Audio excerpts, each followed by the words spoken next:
Testing 1 2 3. Testing 1 2 3. This is Radio Free Mormon on the air, broadcasting behind enemy lines. Tonight's episode, we have with us in studio, or at least in another state, appearing on the same screen with me, the one, the only, Kerry Shirts, also known as the Backyard Professor.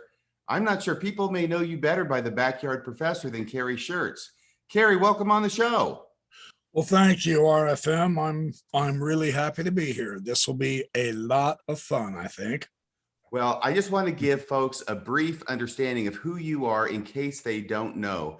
But you have been historically a monumental force in Mormon apologetics, particularly with the Book of Abraham. Now, don't shake your head at me, young man. You know what I'm saying is true. We can all see you. Okay, so anyway, no, this is true. Kerry has gone on to do a number of videos that were put up on YouTube by you about Book of Mormon and Book of Abraham apologetics under the title The Backyard Professor. And what has happened is that he was also one of those who was instrumental, actually one of the founders of the Foundation for Apologetic Information and Research, which is what it was originally known by, but FAIR, the Mormon apologetic website and information site. He was one of the founders of that, and he'll tell us about that story.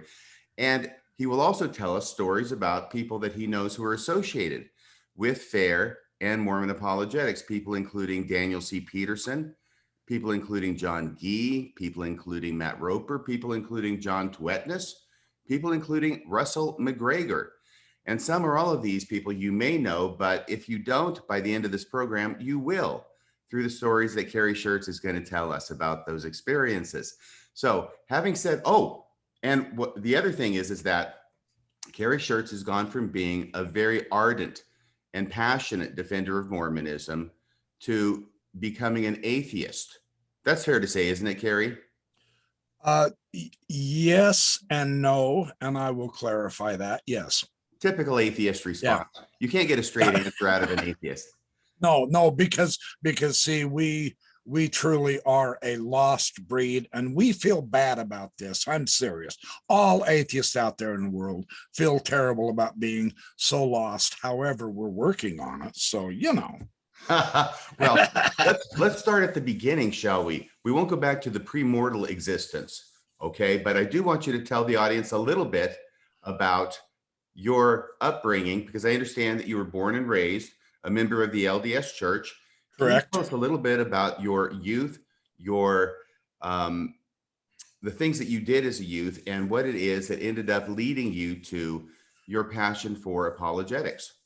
Sure. I was I'm really disappointed that you didn't want me to start in pre-existence, where I was such a valiant soul and a Saturday's warrior, but we can skip all that noise. That's a long story. Long story. Yeah. You weren't one of those people who kicked Lucifer out of heaven, were you? Oh, no, I did not get along well with Lucifer. Because some people have that in their patriarchal blessing. Really? Yes. My patriarchal blessing says that I helped to kick you out of heaven. Thank you. Here we are. We meet again. We meet again. It must be destiny. I had a great childhood. Nothing to complain about at all. I truly had fabulous parents. I had 4 brothers. By the time I kind of became old enough to ride my bike with training wheels and all, my oldest brother had taken off, but later on in life, he kept coming back around, and I got to know him really well, thank the Lord. And so, but I had a great upbringing. I really did. I had friends. We had all the birthday parties. I constantly went to church. I went through primary. I sang all the songs.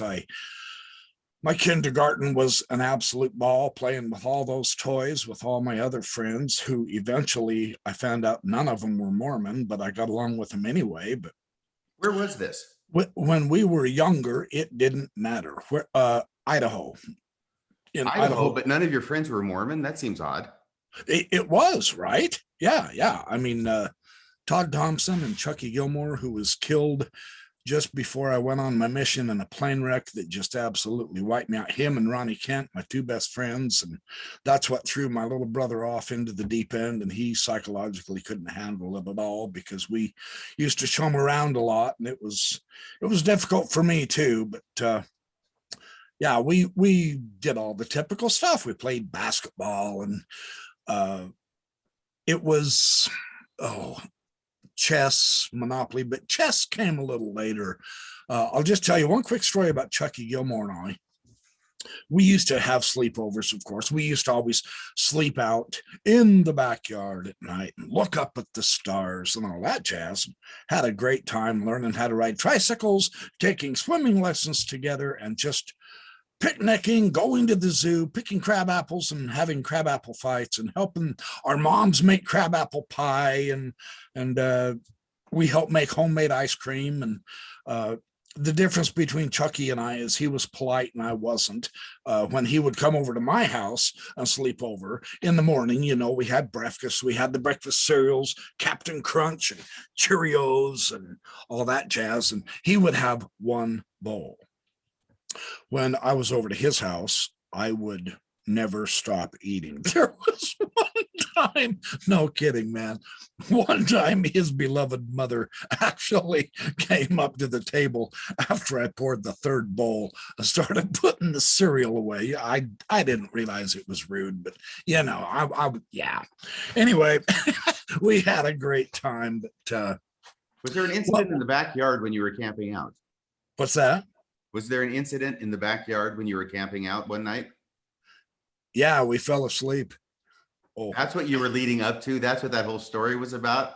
You're in the backyard camping out, looking up at the stars, and the big finish to the story is you fell asleep. Yeah, well, we would always speculate about the life out there in the universe, of course, and we had it all figured out by age 6. And one day, I had slept over to his place. We were in the basement, and we woke up in the morning, had our breakfast. We spent the entire day in his basement playing Monopoly. And we must have went around that board 500 times. And by the end of the game, that little schmuck beat me. He had more money than I did. We actually wrote and drew our own money because we ran out of the Monopoly money because we played it for so cotton picking long. And so, but when I went home and my mom had called and his mom had said, yeah, the boys are down in the basement. Everything's fine. I'll take care of them. When I went home that night, I realized, man, because when I came up out of the basement, it was already dark. The sun had set. Now, this was in June. This was when the days were long. And we were just having such a good time. And yet in the afternoon, we got kind of, what are we doing this for? You go, well, one more time around the board. Okay, one more time around. Well, no, I can beat you. I think I can. So anyway, I vowed. I was 11 years old. I don't know why I remember this silly detail. I vowed from that point on never to be bored again. Was that boring for you? It was after noon to 10. So this was a very boring experience that you inflicted upon yourself. We played that. I mean, we were together as friends and having a good time, enjoying each other. But I mean, we were both sick of the game, but neither one of us wanted to stop because we wanted to win so bad that we kept rolling the ice and putting our piece around the, we even added extra pieces so that we were moving. I had 5 of the pieces, the little race car and the cannon and whatever, and he had the other 5, and we had colored them with some kind of a color marker or something. Can't remember how we marked them off, but yeah, we realized both that we wasted our entire day. I mean, we could have been outside doing something more fun than playing this stupid game going around in circles. And from that day, I have never had a boring day. I conquered boredom that day. I'm serious. I decided, you know what? I'm going to be happy. and I'm never going to be bored again. And it dawned on me, people who were bored are themselves boring. So at 11 years old, I was very blessed for whatever reason that I conquered boredom. Isn't that fun? So how did that manifest itself in your life? Oh, I don't know. It's been too boring. I have always been active in some way or another, physically, spiritually, mentally, psychologically.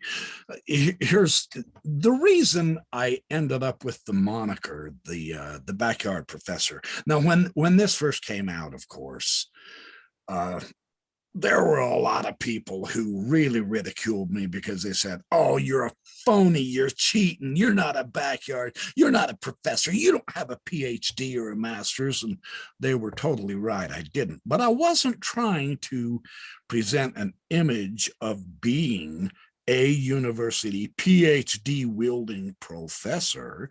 What happened was, during all of our campouts, our travels around, my wife and I in the car or in the camper or whatever, I always took several of my books with me so that I could research, because I cross-reference all my books together. I make my own indexes in my own books because indexes in books just suck.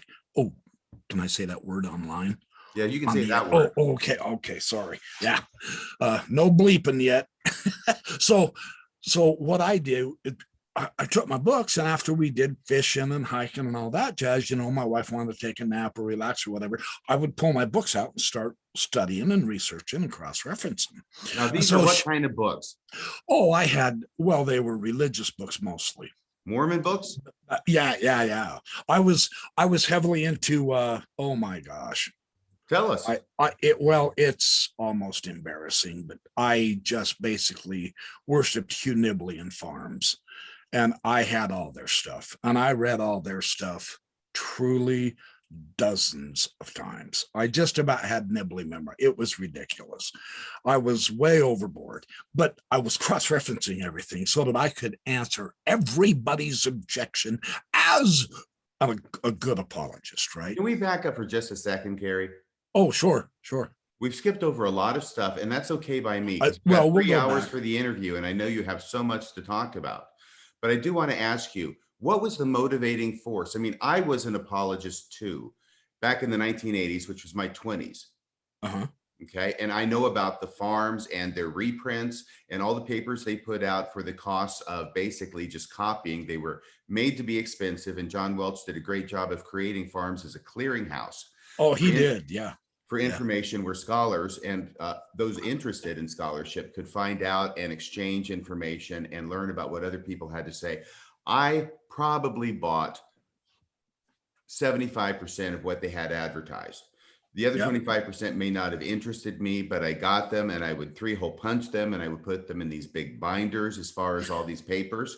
And I would read through them and I'd mark them up. But I think that you were more involved in it even than I was, because tell us about what you told me about before, and what you were just getting into is about your methods of cross-referencing. Oh, sure. Well, real quick with this backyard professor, my wife said, "Man, it's like you're a backyard professor." And I don't know why, but the name stuck. I said, "Oh, well, I mean, other people," she began telling other people, "Yeah, I married a backyard professor, and so that's where the handle stuck." So it's not like I was trying to lie about the credentials. Yes, I've got a bachelor's degree in history. Big whoop. That was back in 1994. And holy nightmare, that's old stuff. So what I found, I needed a way to, because I was writing so many letters before the internet back and forth with various ministers in town, and I had a list of people, friends, family that I was keeping track of through letters. Hey, And Kerry, don't skip over that. Tell us about the letters you're writing to ministers in your town. Oh yeah, yeah. I Why are you wrote. writing to ministers in your town? You're a good Mormon boy. How old are you at this time that you're writing letters to ministers? Well, I've skipped a boatload of my life, haven't I'm up into my 20s now. So, boy, I'm missing all the good stuff when I was a cantankerous youth, right? Yeah. So, um, I basically it was my post mission time just before the internet. And I came home, I went to Missouri St. Louis Mission. See, I did everything that a typical good Mormon does. I mean, I was raised up through the priesthood, deacon, teacher, priest. I always prepared the sacrament. I always passed the sacrament. I always blessed the sacrament. I never missed anything.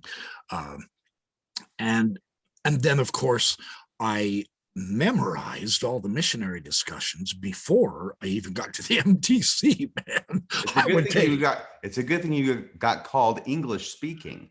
Oh boy, I'll tell you what, although I really wanted to go to the German stuff, but I wish I'd have went to Germany, but it's okay. Missouri was fine except for the weather.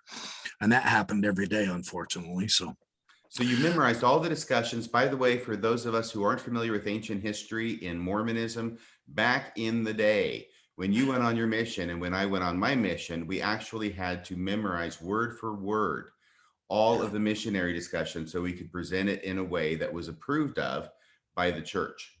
yeah, and use the flip chart. Now I'm giving my age away. You had to memorize when to flip the next picture. So yeah, I had all those memorized. Then I went on my mission. What years were you on your mission? 79 to 81, or actually technically, yeah, the very end of 70, 80 to 82. 79 to 81. When were you in the MTC? At that era. 79. When? Dude, I'm 60 years old. You expect me to remember that far back? Yes, I do, because I was there from November of 79 to January of 80. Oh my gosh. Were we there at the same time? We very well might have been. I am not kidding. Yeah, because see, I graduated in high school in 79 in June. And yeah, I was there. By golly, it might have been, I got my mission call. It's not that important, so we don't have to. It is too. This is critical. We have to go back to this. No, I'm kidding. So anyway, yeah, and I had a good 2-year mission. I worked hard and read a lot. And the only mission rule I really truly broke, I was always way up before the time. I wasn't one of those sleep in. I was You didn't anxious sleep until 6:30 like everybody else? Oh heavens, no. Why did you get up early? No, I was up 5 o'clock so I could do some studying. Yeah.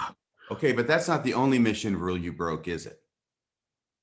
Yeah, that's the only one. No, hang on. There's certain things in your mission and in my mission that we are allowed to read. Yes, yeah. Talmage, McConkie. Yes. Well, not McConkie so much. Talmage, Jesus the Christ, and Articles of Faith. Right. I had pocket editions of them, and I read each one of them about 8 times.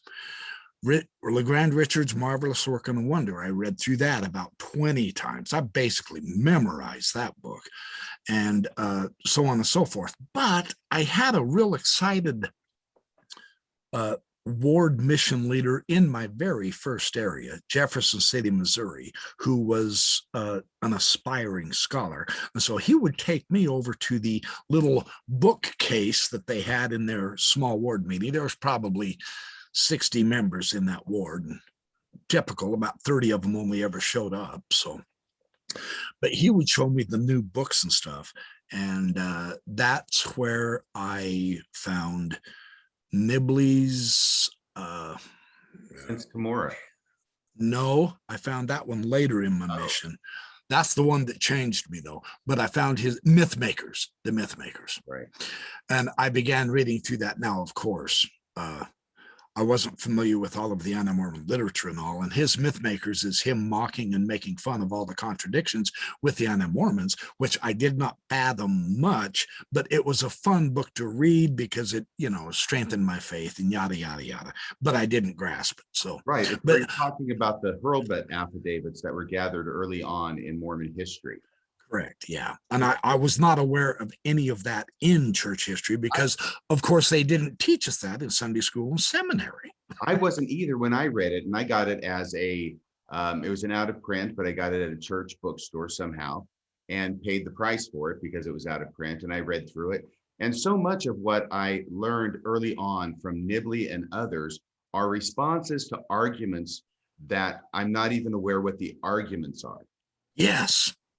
Isn't that fascinating? That was basically me too. Yeah. Yeah, yeah. And I suspect it's a lot of people. So, but as I went through my mission, probably a year in, I was up there in Peoria, Illinois. That was part of our mission area, just below Nauvoo. I actually got to spend a couple of weeks in Nauvoo. Not very long, not near long enough, but it was there that we had one of the elders quorum who was a medical doctor who had more money than he knew what to do with, and his library was absolutely drop dead, knockout, mouth-watering, sumptuous, gorgeous. I had to have it. And when we got to know each other, he was really helping us. He would bring friends over to his house and have us teach them. And for whatever reason, he realized that my desire and enthusiasm to study was way beyond anything he had ever said, is how he told it to me. So he pulled out Nibley's Sens Cumora. And he said, I know you're not supposed to read this. He goes, I'm well aware of that. I said, man, I've already read McConkey's 3 doctrinal commentaries on the New Testament. I've already started his Jesus series. I've been reading church books like crazy because I was waking up a couple of hours extra early in the morning while my companions slept in, and so on and so forth. So I read while I tracked it. I'll bet my companions hated me. It was silly. I was so absorbed in learning, it was stupid. I didn't even see the countryside. It was too humid anyway in Missouri. Ooh, hottest day, 118 degrees, 89% humidity. Coldest day with the wind chill was 100 degrees below zero. Were you out tracting in that? I actually told my companion, and our heater in our apartment went out, and we had just this real little 1-burner stove that was next to the only outside window. There was an inch of frost on the inside of that window, man, and we were both huddled by that heater because the furnace had gone out, man. And the landowner said, sorry, you're out of luck. It's a good thing that's a gas stove. So we had this little campfire type thing that we were both huddled all night long. It was too cold. And I told him the next morning, I said, okay, get dressed. We're going tracting. And he goes, you can stick it, Elder Shirts. And I said, no, listen. This will be a great missionary experience story to tell when we get home. We conquered the elements. We went tracking in 100 below zero. Come on, do this with me. And so I was the senior companion. So guess what? He did this with me. And we went right next door just as fast as we could and knocked on the lady's house, right? You see her flick this curtain to the side, and we knocked again.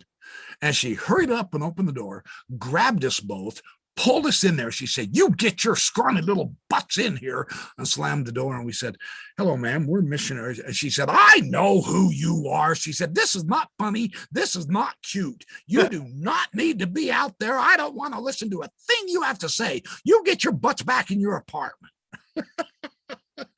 So much for spreading the gospel. So, but I went story. Yeah, but I went tracking in 100 below zero weather. So there you are. How valiant I was. So that's a great story, and I appreciate it. Can we get back to Sens Cumora? Because I actually read this before my mission. Oh, lucky. When I was 18, I went on my mission. When I was 19, I had a neighbor in the neighborhood who had some of these books. They were members of the church. And I got Sens Cumora, I'm pretty sure, off their bookshelf. And I read it at home as I could. And my recollection of it is, even though I wasn't really understanding a lot of what was being said, because there's so much background information that I don't have. Right. Yeah. Church and an 18-year-old. But basically, Nibley putting in a volume the different evidences that he feels support the Book of Mormon and probably Mormonism, but probably most specifically the Book of Mormon, since it came forth from Cumora in the 20s. And I think there's talk about the Dead Sea Scrolls in there as well. Oh, there is Dead Sea Scrolls, cement, linguistics. I mean, that book had it all. It was a missionary's dream come true, man. I read that book the day that guy gave it to me. I lied. I did break a mission rule. I did not go to sleep that night. And you're reading books that are not on the approved list. That's irrelevant. They're Mormon apologetic defender books. Dang it. Actually, my mission president got on me for that, and I got mad at him at my end interview, and I said, listen, yes, I broke the rule, and I did it. Yeah, you're right. But I was not reading Sports Illustrated swimsuit editions. I was not reading the Gentile materials. I have been reading church commentaries. I have been reading materials on the doctrine, because, the typical justification. I've been reading Hugh Nibley, and he said, you broke the mission rules. You had a failed mission. Wait, he said you had a failed mission? Is this at the end of your mission or something? Yeah, on my going home interview, man. You had a failed mission? Yes, because I deliberately broke that rule. And I'm telling you that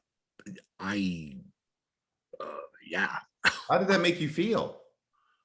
Just really jolly, rosy, and a warm burning in my bosom. That was horrible. I couldn't believe it. I said, man, I have busted my butt. I trained missionaries that you deliberately sent to me that no one else would train, because you told me I could at least get them up by 10 o'clock in the morning. I had an elder who was a car mechanic, and he felt like his mission was to fix the fleet of mission cars, and he would not tract, and he would not get up until 10 in the morning, and he would go to bed at about 9. He did nothing. Kerry, I want to tell you, here's an example of how fast time flies, is that we've got 3 hours for this interview. We're already half an hour into this. No way. So I'm giving you a heads up so you know how fast time can fly. Can you tell us how Since Cumorah changed your life? I haven't even said anything yet. Holy cow. I apologize for the misery with which our hearers might be going through. It's not my fault. I can't help it. I will try and rule with an iron hand now. Yeah. Thanks, Bishop. Since Cumorah was for me the perfect start. That is where I got the apologetic spirit, because during the discussions from that point on my mission, I began to slip in evidences of the Book of Mormon. I read the Book of Mormon once a month, every month on my mission. By the end of my mission, I just about had it memorized. There wasn't a scripture you couldn't mention that I knew exactly where it was. I knew where every story was. But I was starting to slip in all these really cool little evidences. Yeah, I didn't get anybody baptized, but the members loved me because they hadn't heard of Nibley, right? Since Cumorah was I would say, the beginning of my apologetic desire. But what really cemented it was when I was in Nauvoo at the bookstore, I found An Approach to the Book of Mormon. And by the time, now we were all out of area because we had a mission conference at the time, and I had a 5-hour trip back, and it was the zone leader that was taking us home. And by the time we got back to our flat, 5 hours later, I had that book read. Wow. Now, An Approach to the Book of Mormon by Hugh Nibley is unusual in that it was actually originally a priesthood manual that was used in the church, I think in 1970 or so. No, 1957. Oh, that early. Okay. Yeah. And it's really too bad that the church didn't keep doing that policy of getting good product. Yeah, see, I was born in 61, so that was just a little bit before I was a Twinkie in my mama's eye. And the reason I was thinking 1970 is because, if memory serves, it was none other than Joseph Fielding Smith who wrote the introduction. Yeah, it was. It was amazing that he could get so far off base after reading Nibley with his ridiculous, silly, unbelievable fundamentalist mindset. But that's neither here nor there. That's his cross to bear. But and this is a great example. That date of 57 is important because this is a significant difference between pre-correlated Mormonism Oh yeah, and yeah, correlated Mormonism. And the yeah, correlation program started in 1960, I think, or so. yeah. And it took a while for it to become part Right. and parcel and enmeshed in the church, probably about 20 years, actually. Because It when I did. joined the church in 79, it seemed very open, much Right. more fascinating, much more interested in finding out things and learning things and being open to new Yeah. information. And Yeah. then shortly after that, it really seems to have clamped down on that. Well, Nibley in his BYU commencement speech, Leaders versus Managers, was trying to tell the brethren, hey guys, you're really doing this stupid and wrong. He was talking to the church. Well, it seemed that way to Nobody, me too. I don't think anybody really realized that at the time, but he was trying to tell them, look, here's the difference between leaders and managers, and you're going down the managerial road and you're boring us to flipping death with all this correlation. You're making it so that we don't even ask good questions or think about anything. And I caught that when I read it.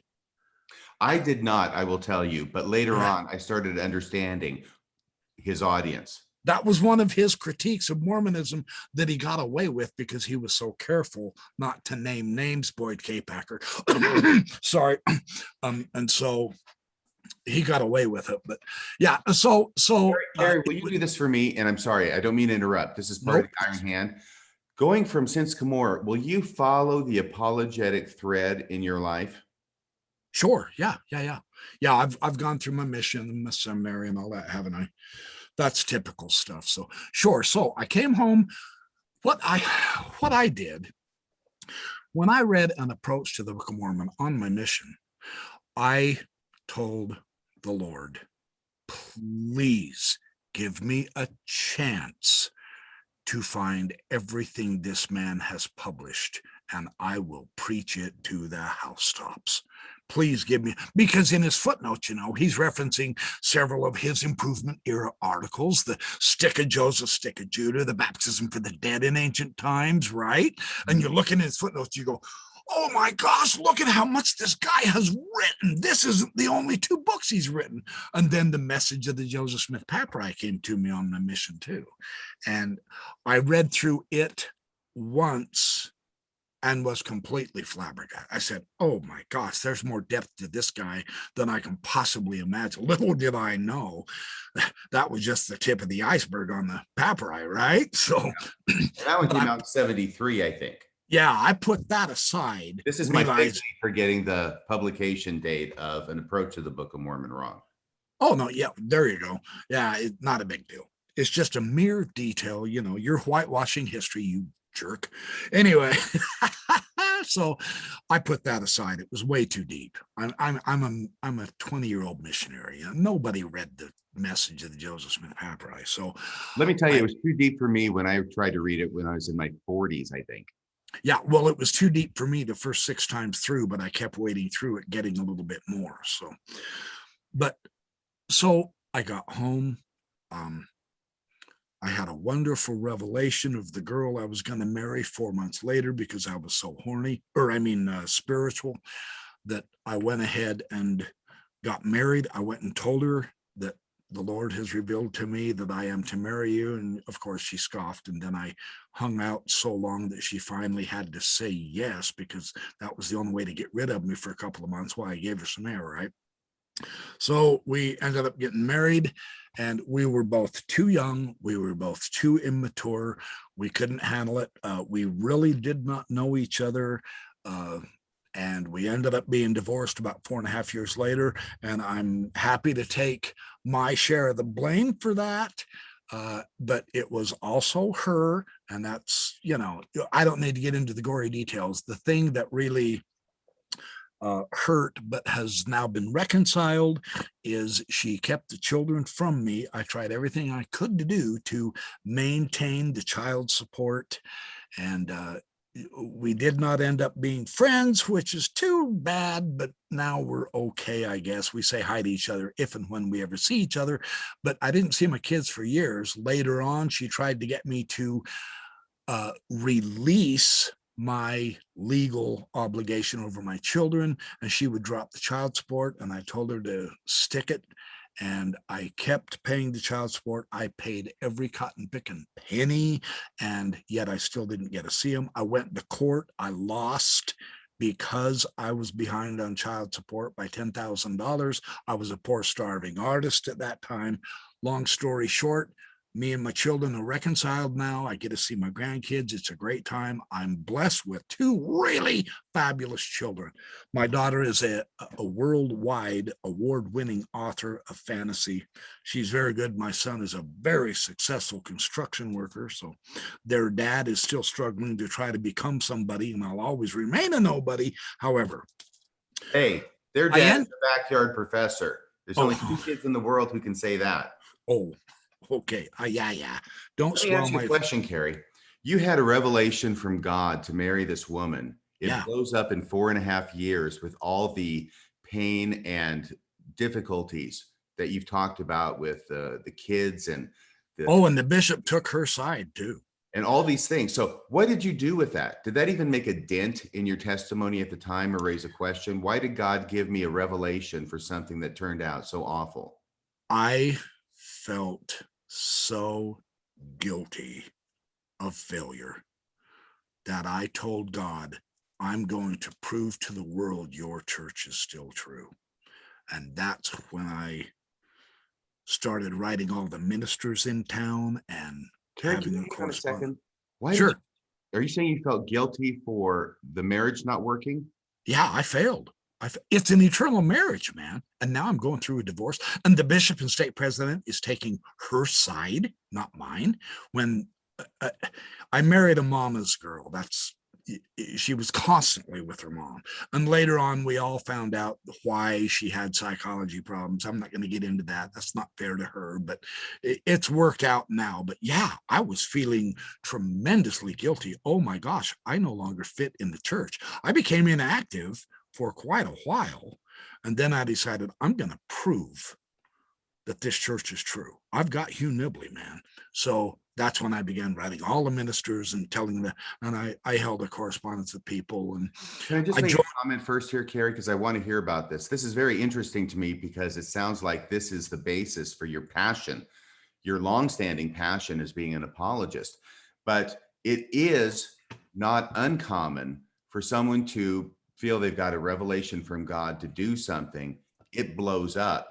And there's two things you could do. You could say, well, thanks a lot, God, or that wasn't a revelation. Or what is much more common is, yeah, it was a revelation. Yeah, God gave it to me, but I did something wrong. It's my fault that it didn't work out. We're not going to blame God. We're not going to discount the revelation. It sounds like that's something like what you were doing.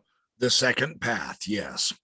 Okay. And the guilt was tremendous. So I was going to get rid of the guilt. I was going to prove I was worthy to get my kids back, but it never did happen until after they both grew up and became legal age themselves.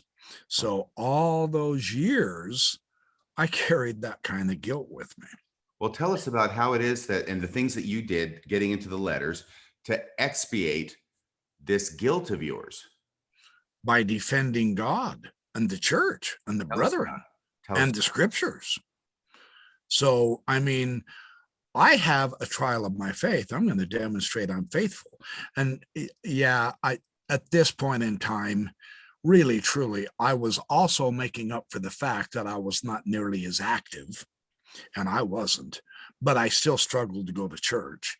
And I did quit attending the temple because being behind on child support is a moral issue, and the woman deserves that money. And I explained my whole situation and how I was continuing to pay back child support, etc.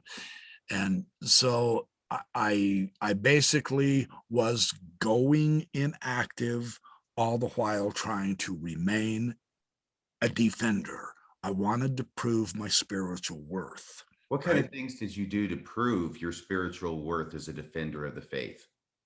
I talked with people. I bought lots of LDS books. I kept in track with farms. I began to get to know those guys. And this will lead right now. into my apologetics. Here's the story. Here's what got me on the internet. My wife, I remarried, and my second wife was a graphic artist. And there was a gentleman who kept coming by, and he became a good friend. He was actually our computer guru. He helped set up my wife's business as graphic arts. And then, of course, we began doing business with him, business cards, flyers, etc. And one day he comes in and he goes, and I've been sharing with him my information from Nibley and farms, and showing him some of my letters that I've had arguments with now. And he, it would just razzle dazzle him. I was doing linguistics from Akkadian and Hebrew and Egyptian. And of course, I didn't know any of this stuff. I was regurgitating Nibley, right? But it made me sound great. And it was a good testimony builder. And he was already a really good Mormon. I was studying martial arts with him, and my martial arts teacher was also LDS, and I was sharing it with them. That was a great time. I love those guys. So one day he comes into the house, because we had a walk-in business at the house. My wife did. He's sitting there and he carries on business with my wife. And then he turns to me and he goes, "Kerry, I had a dream last night. The Lord wants you on the internet. It will change your life." I go, "What? Internet? What's that?" He goes, "I've been telling you all this www stuff and all. You need to get on the internet, because it's really important that you begin to share this fabulous scholarship that you have." And I didn't know what he was talking about. It was just when the internet had started. Well, periodically for the next year or so, we saw him maybe 6 times a year, right? Doing business with him. He would bring this up again. He would say, "Are you on the internet yet?" I said, "I don't even know what it is now." Well, I started noticing around town people, and on television, people started advertising this www thing. And so I knew that had something to do with computers, but I wasn't into computers. I was a scroll saw artist making wood art. And I got very good. I worked for 14 to 16 hours a day doing it while my wife was doing her graphic arts. I got my wood art up in West Yellowstone and over in Jackson Hole, Wyoming, and down in California. And I did portraits of people. I actually got to where I could do portraits of Joseph Smith and the prophets and all that, So I had a fun little business. But so he comes in and he goes, "Kerry, you're ignoring the dream. The Lord wants you on the internet." And I told him, "Paul, for crying out loud, if Jesus wants me on the internet, why is he giving you the dream?" I want the dream. And he goes, "Well, you can't have the dream. It came to me and I'm telling you." Oh, I guess I'm unworthy. Get this? I guess I haven't yet demonstrated my faith enough to get my kids back. I'm still unworthy, which is pure BS, but it was a very emotional thing to me, man. And I'm going, "Look, I'm weak, I'm human. I don't even know what the internet is, but I want to have my kids in my life. Why is this happening to me, man?" And so, sorry, I went ahead and told Paul. I called him back a week later and I said, "Okay, look, all right, you got me, cowboy. What is this stupid internet thing?" And he was rejoicing. "Hallelujah. Yeah. All right." So, and he never knew my family situation with my kids. I didn't tell hardly anybody, but so I get on the internet. And, the first week or two, I couldn't see the big deal about it. So Paul would come over and help show me around and all that jazz. And he came over one time and he was really super duper excited. He goes, "I have the place for you on the internet." He goes, he said, "Come on over to my house. Let's go jump on a computer." And I go, all right. Jumped on the computer and he takes me to this message board, what is called a message board. And he goes, see, this is called the Alt Religion Mormon Message Board, Kerry. I go, yeah, all right.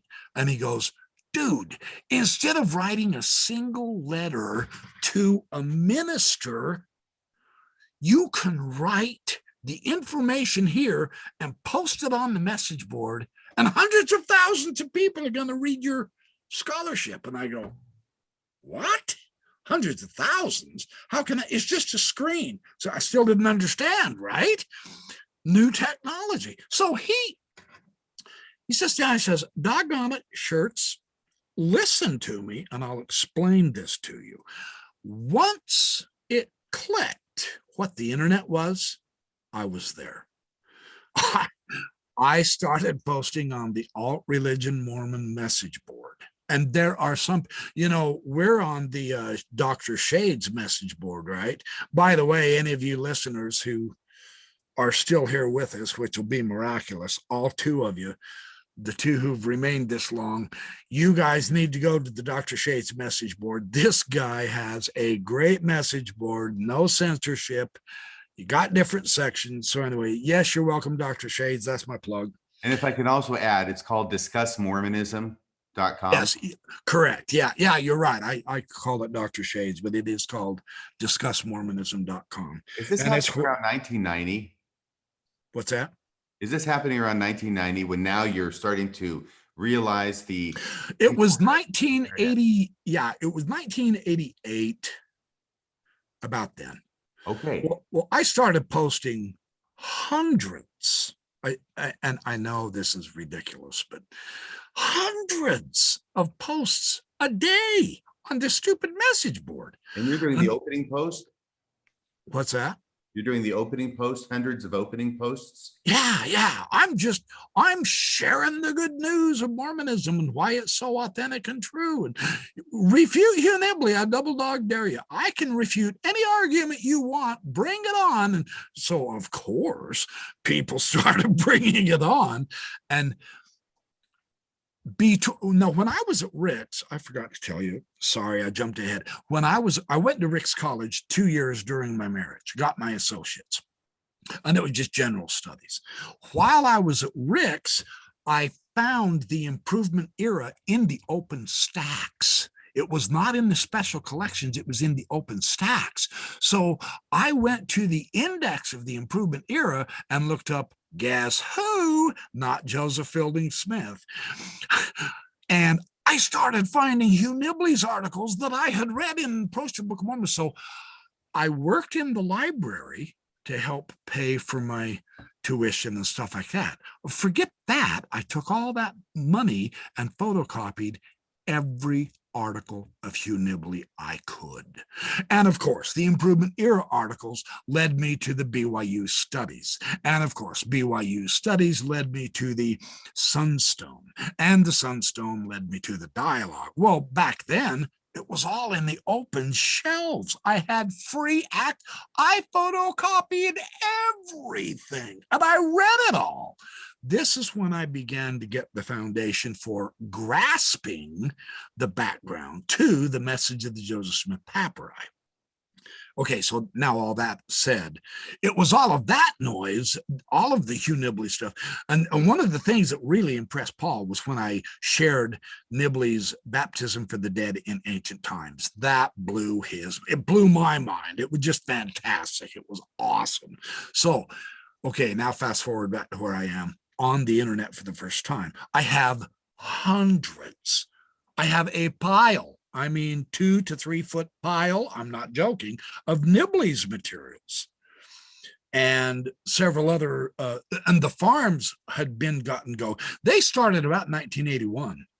1980, 1981, Jack Welch had them going. And by the time I was up there into 88, 89, farms had become a regular month. I was subscribing to their insights and stuff like that. So I was using their materials too. Well, put me on the internet and hot dog baby. Here we go. Let's show the critics who the boss is. Yeah, you chumps, I'm here.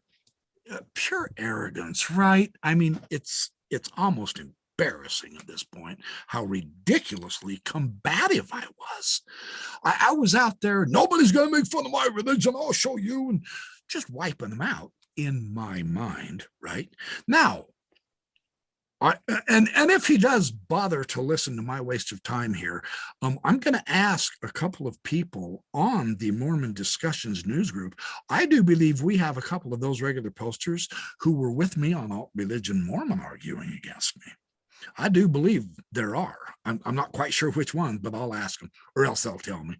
Anyway, so now I'm beginning to get the actual response to the apologetic, instead of Nibley's take on what the critics mean, instead of Nibley's take on the arguments against the Book of Mormon.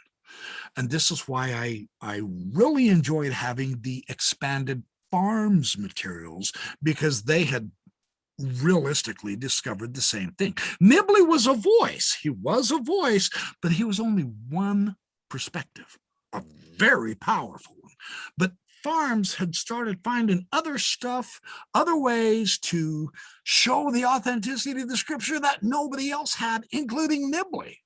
And then, you had Dr. Sperry back then and John Witzow, the generation earlier, when Nibley was a child, and John Witzow was kind of an apostolic apologist. He wrote The Rational Theology. He wrote the Joseph Smith is a Scientist and Evidences and Reconciliations. Jinx. Yeah. 3 volumes. I have the 3-in-1 volume. Yeah, baby. I was special. So anyway, I'm ranting and raving and arguing back and forth. Well, I kept having to repeat the same stupid stuff. I mean, come on, you guys. How many times do I have to tell you why the name of Alma is a genuine, ancient, authentic name? I've told you that 20 times. Well, as it was, because I was so voluminous, I mean, I was getting 100 emails a day, and I was answering every one of them. And I mean, this went on for months. There were several LDS people who began to notice that, holy cow, this guy is a one-man wrecking crew. He is just taking on the whole pack of wolves here. We probably ought to help him. Now, and this is my arrogant, vain way of explaining their perspective. I doubt they thought that, but they really began to email me saying, that was a fantastic answer. We've never seen that. That was good.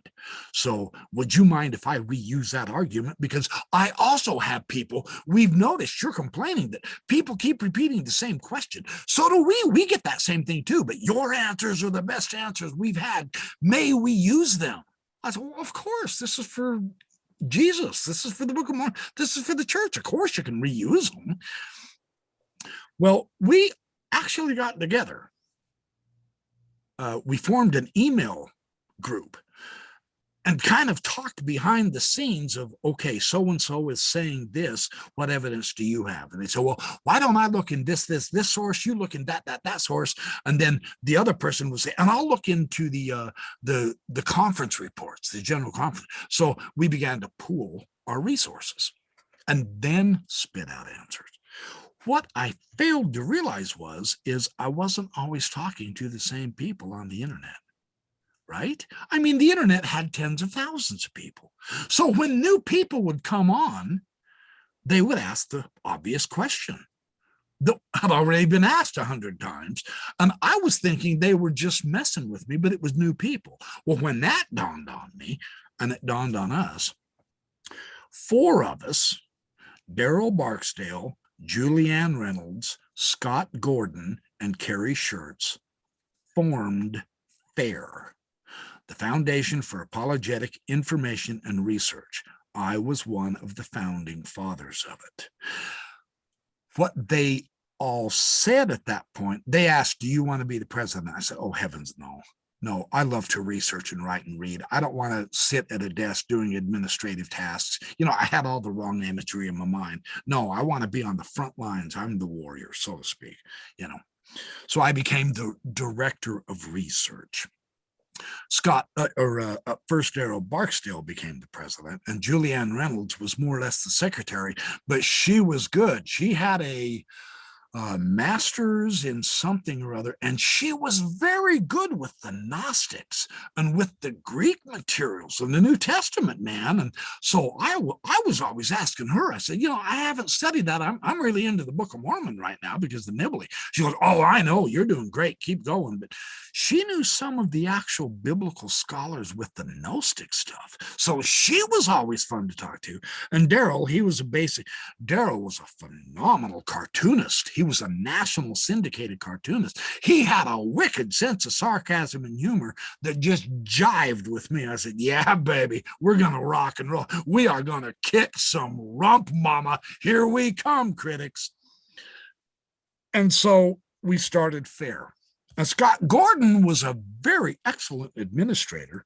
He would kind of keep us in line with, okay, we have this question in the Book of Mormon. We have these 3 questions about church history. We have these 4 questions about the Book of Abraham. We have these 4 questions about Joseph Smith. Who wants to take what? Scott Gordon was a really good organizer. That's why he has been president of FAIR all this time since Daryl stepped down. Daryl was president for 2 years. So, am I boring y'all yet? I'm sorry. No, actually, it's just starting to get interesting. Oh, okay. Whoa, we're in trouble, dude. I can go on for days. Now, Julianne Reynolds. Does Yeah. she post on the Mormon Dialogue and discussion board as Julianne? Yeah, I believe that is her. Yeah. Is she related to John DeLynn? I have no idea. Okay, there's a Julianne who is, and maybe I'm getting the Juliannes confused. But Daryl Barstow, he had written a pamphlet about Mormon apologetics, about responding to critics, called Guess Who Wants to Have You for Dinner, right? Yeah. He put one of his cartoons on the cover. And that's with the missionaries in the big pot. Yeah. They're being boiled like by cannibals, except instead of cannibals, he has different ministers from different religions standing around and sharpening their knives, right? Yeah, that's the one. Yep. Okay. Yeah. And I just laughed like crazy when I saw that cartoon. I said, Daryl, I envy you so much for your cartoon talent. So I think it's pretty clear now, but can you tell us specifically what was the purpose in forming this organization called FAIR? Oh, we decided, look, there's 4 of us. We can organize and pool. We can categorize the questions that are being asked, and let's start a website. And what we can do behind the scenes here in the FAIR, in the email list, is we can work up a study of a response to the argument, and then we can post it on the website. And instead of having to constantly, my complaint was, I have 250, 300 books on my desk at all times, and I have to go through to find this research and all. And then I do another question, and then I have to completely re-research the same stupid question. It's taking up too much time. By having the website, we put the article on the website and just refer people to it. Hey!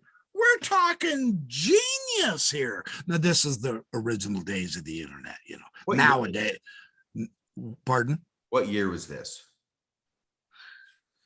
Oh, let's see. When was our first FAIR conference? Hang on just one sec.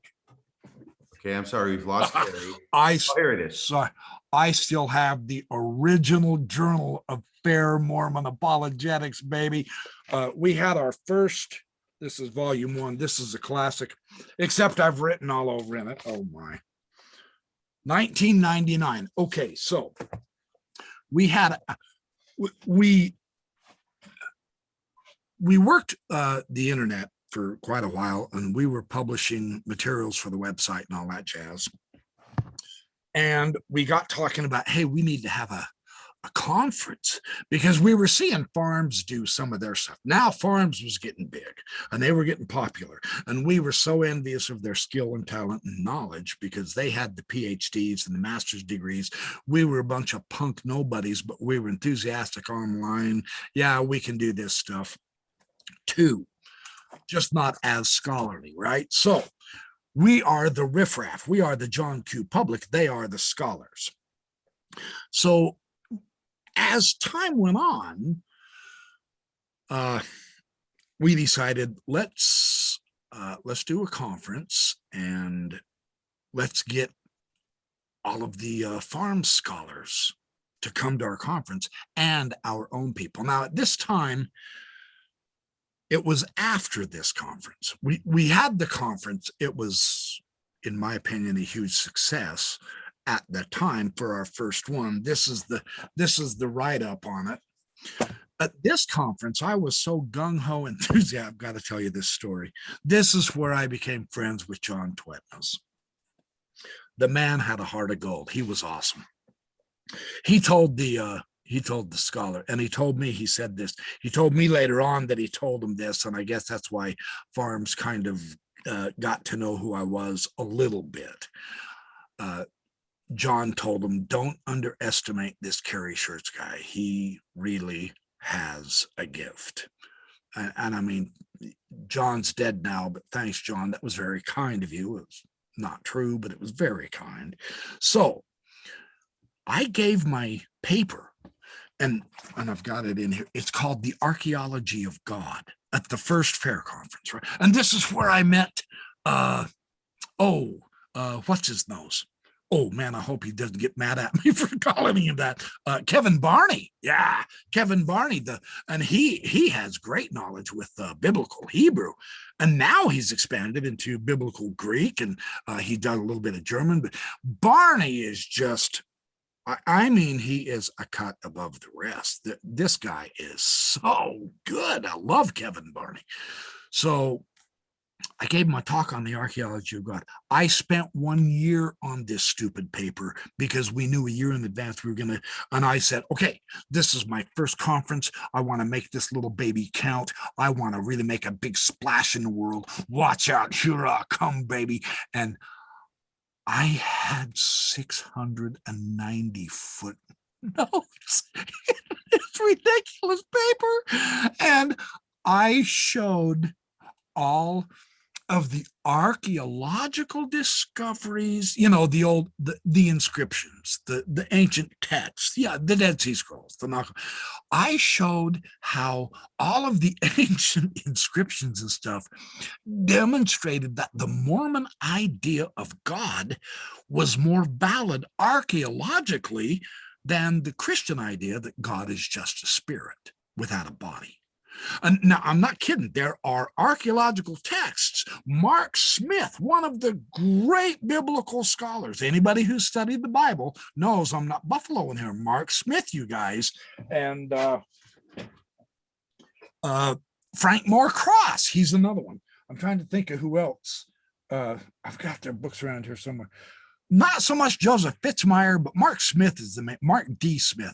He wrote the monotheism of early Judaism in Israel. And William Dever, yes. And he wrote, did God have a wife? And he answered that in the positive because of the archaeological materials. Well, some of these early Ugaritic, I say Ugaritic, I got to be careful here. It might be the Akkadian. It's been a while since I've read this stuff. I've got it. We'll forgive you. Okay, thank you. Anyway, question, Kerry. But just one sec. There are texts that discuss El, who in LDS parlance now is Elohim, the Father. See, Joseph Smith really messed it up by saying that's God's name. Okay, let's forgive him for that for now. El, the ancient Canaanite god El, and his sons, the 70 sons of the nations. Yahweh is one of them. You've got Baal. You've got Baal's argument with Mot, death, so on and so forth. El is described as the grand old man, the white-haired, long beard, the typical depiction in the cartoons of God, but it describes him with his, can I say this word without getting bleeped? His organ, his penis. The text describes it. And so in my Archaeology of God book, in my article, I describe this. God has a body, man. It talks about the hand of God, his head, his beard, his eyes, etc. Well, this is an anthropomorphic deity. And so I said, archaeologically, this confirms the Mormon view, not the Christian view. That was my whole intent.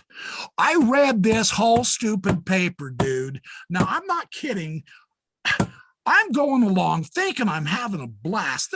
I mean, the room is full of, there might have been, 20 of us, maybe max. It was a small conference. It was our first one, But, and thank goodness, Dan Peterson, that's when I met Dan Peterson. John Twetness was there. John Gee, I met Kevin Barney. There were several other people that we met and talked with. And I'm sitting there reading my paper, trying to get everyone excited and all, and about an hour and a half into this stupid thing, John Twetness is in the back, right? And he got a hold of a cardboard placard, and it was probably 2 feet by 3 feet, right? And I'm talking, and when I look over to him, he holds this placard up, and only I can see it because he's in the back. And it basically said, "Shut up already. You're done. We got the point. You're going on too long." And so I hurried and skipped the last couple of parts. And so anyway, and that's how John and I became good friends. And he said, "Dude." Now, see, this was my first conference. I didn't know. I thought this is where we really let it all out, and let's discuss the evidences together and all that jazz. And he said, "Dude, it's a conference, for Pete's sake. You're only supposed to speak for 15 to 20 minutes. What are you doing talking for 2.5 hours?" And he was laughing with me and teasing me. So I think he monarched the name the long-winded backyard professor for me or something like that. But anyway, okay, what next? Continue with FAIR and your relationship with FAIR. So you've got this website up. You're putting up great scholarly answers to refer people to. Right. You are dealing with questions coming in electronically from people who are having questions about the church. They have doubts. You're helping to minister to them and helping them find faithful answers to their questions. You're starting this conference now, and you're starting to make contacts through the conference with other big names in farms. Right. So take us from there. Okay, well, at that conference, Matt Roper. I met Matt Roper there too. Matt Roper and John Twetness. Oh, and D. Charles Pyle. Man, I can't forget him. He'll slap me silly if I'm not careful. John Twetness and Matt Roper and I shared a bedroom at D. Charles Pyle's house during the conference. It was held in California. Now, don't get all hyper on me. It was a bunk bed. Twetness slept on the bottom bunk. I slept in the separate bed, and Roper was on the top bunk, and we didn't get any sleep at all. We had so much cotton picking fun. I never knew how funny John Twetness was. That man is so hilarious. We just had a ball. Matt was telling us all about his, if you read the Farms Review of Books much, and I did. I read them all several times. In fact, I cross-referenced and indexed them all together with all of my other scholarly research, Hiram Andrus, God, Man, and the Universe, all the Nibley stuff, Terrell Givens, Barry Bickmore. Oh, we published Barry Bickmore's book, too, on the early church, Restoring the Ancient Church, Joseph Smith and Early Christianity. Barry's now doing geology, at BYU, a very good geologist, by the way. Anyway, so we stayed up all night long just making fun of everything and describing the conference and all that jazz. And they, of course, ribbed me about being so long-winded and putting everybody to sleep. And yeah, the room was hot and stuff. It was in one of the stake centers down there in California. I can't remember the name of this, doggone it, the town. It was where the last stand of the redwoods are. And I got to see the redwoods. Absolutely magnificent stuff. I mean, those trees make everything else look like toothpicks. They are astonishingly gorgeous. So, what was I lying about? Oh, yeah. Roper told me then that his big deal, now he had dreams. If you ever read the review of the books, you saw several articles of Matt Roper discussing kind of sharing his idea and describing how the tanners are just slightly skewed. They didn't quite have the correct perspective, and that led them to make errors in their interpretation of scripture, of church history, of prophets, apostles, and so on and so forth. And so that's what we talked about all night long. Well, next time I went down to Farms after the conference, John Twetness, which he was my best friend at Farms. He always invited me into his office. Kerry Shirts, come on in, man. I'll tell you about my latest research. And he was so good with Hebrew. Oh my gosh, he was an animal with Hebrew. Roper didn't analyze. It didn't seem to me like he was getting his master's. He got his master's in some kind of a sociology, something or other. But don't kid yourself. Roper was the backbone of research with Farms. The man was always up in the BYU. He knew exactly where to tell me to go find something in a subject. I said, hey, look, I'm looking up this and that in Judaism or something about the Old Testament, Hebrew, whatever. The Greek and the Septuagint. Where do I go? Oh, yeah, that's on the fourth floor. Go to aisle J, 6 feet down to the left. It's that third section up from the floor. And I'm not kidding, man. Every time I went there, it was there. The whole set. He had the BYU's library memorized. He collected all of the Tanner's material. Dude, I had no idea they were so productive.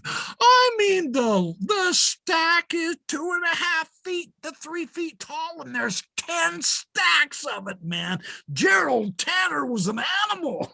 He was publishing everything. And Matt told me he had a dream that he had reconverted the Tanners. And so in order to help him fulfill that dream, first he had to collect all of the Tanners. And he told me about the politics involved in doing that. And BYU, of course, has as a repository all of the Mormon materials. They were told to, early on in Joseph Smith's day, gather all the writings, all the journals, all the writings, everything that's ever said about the church. Well, they're still doing that, but they put them in special sections so that the public can't get to them nowadays because they're so paranoid. But well, and then there's idiots that went and abused the system and stole stuff.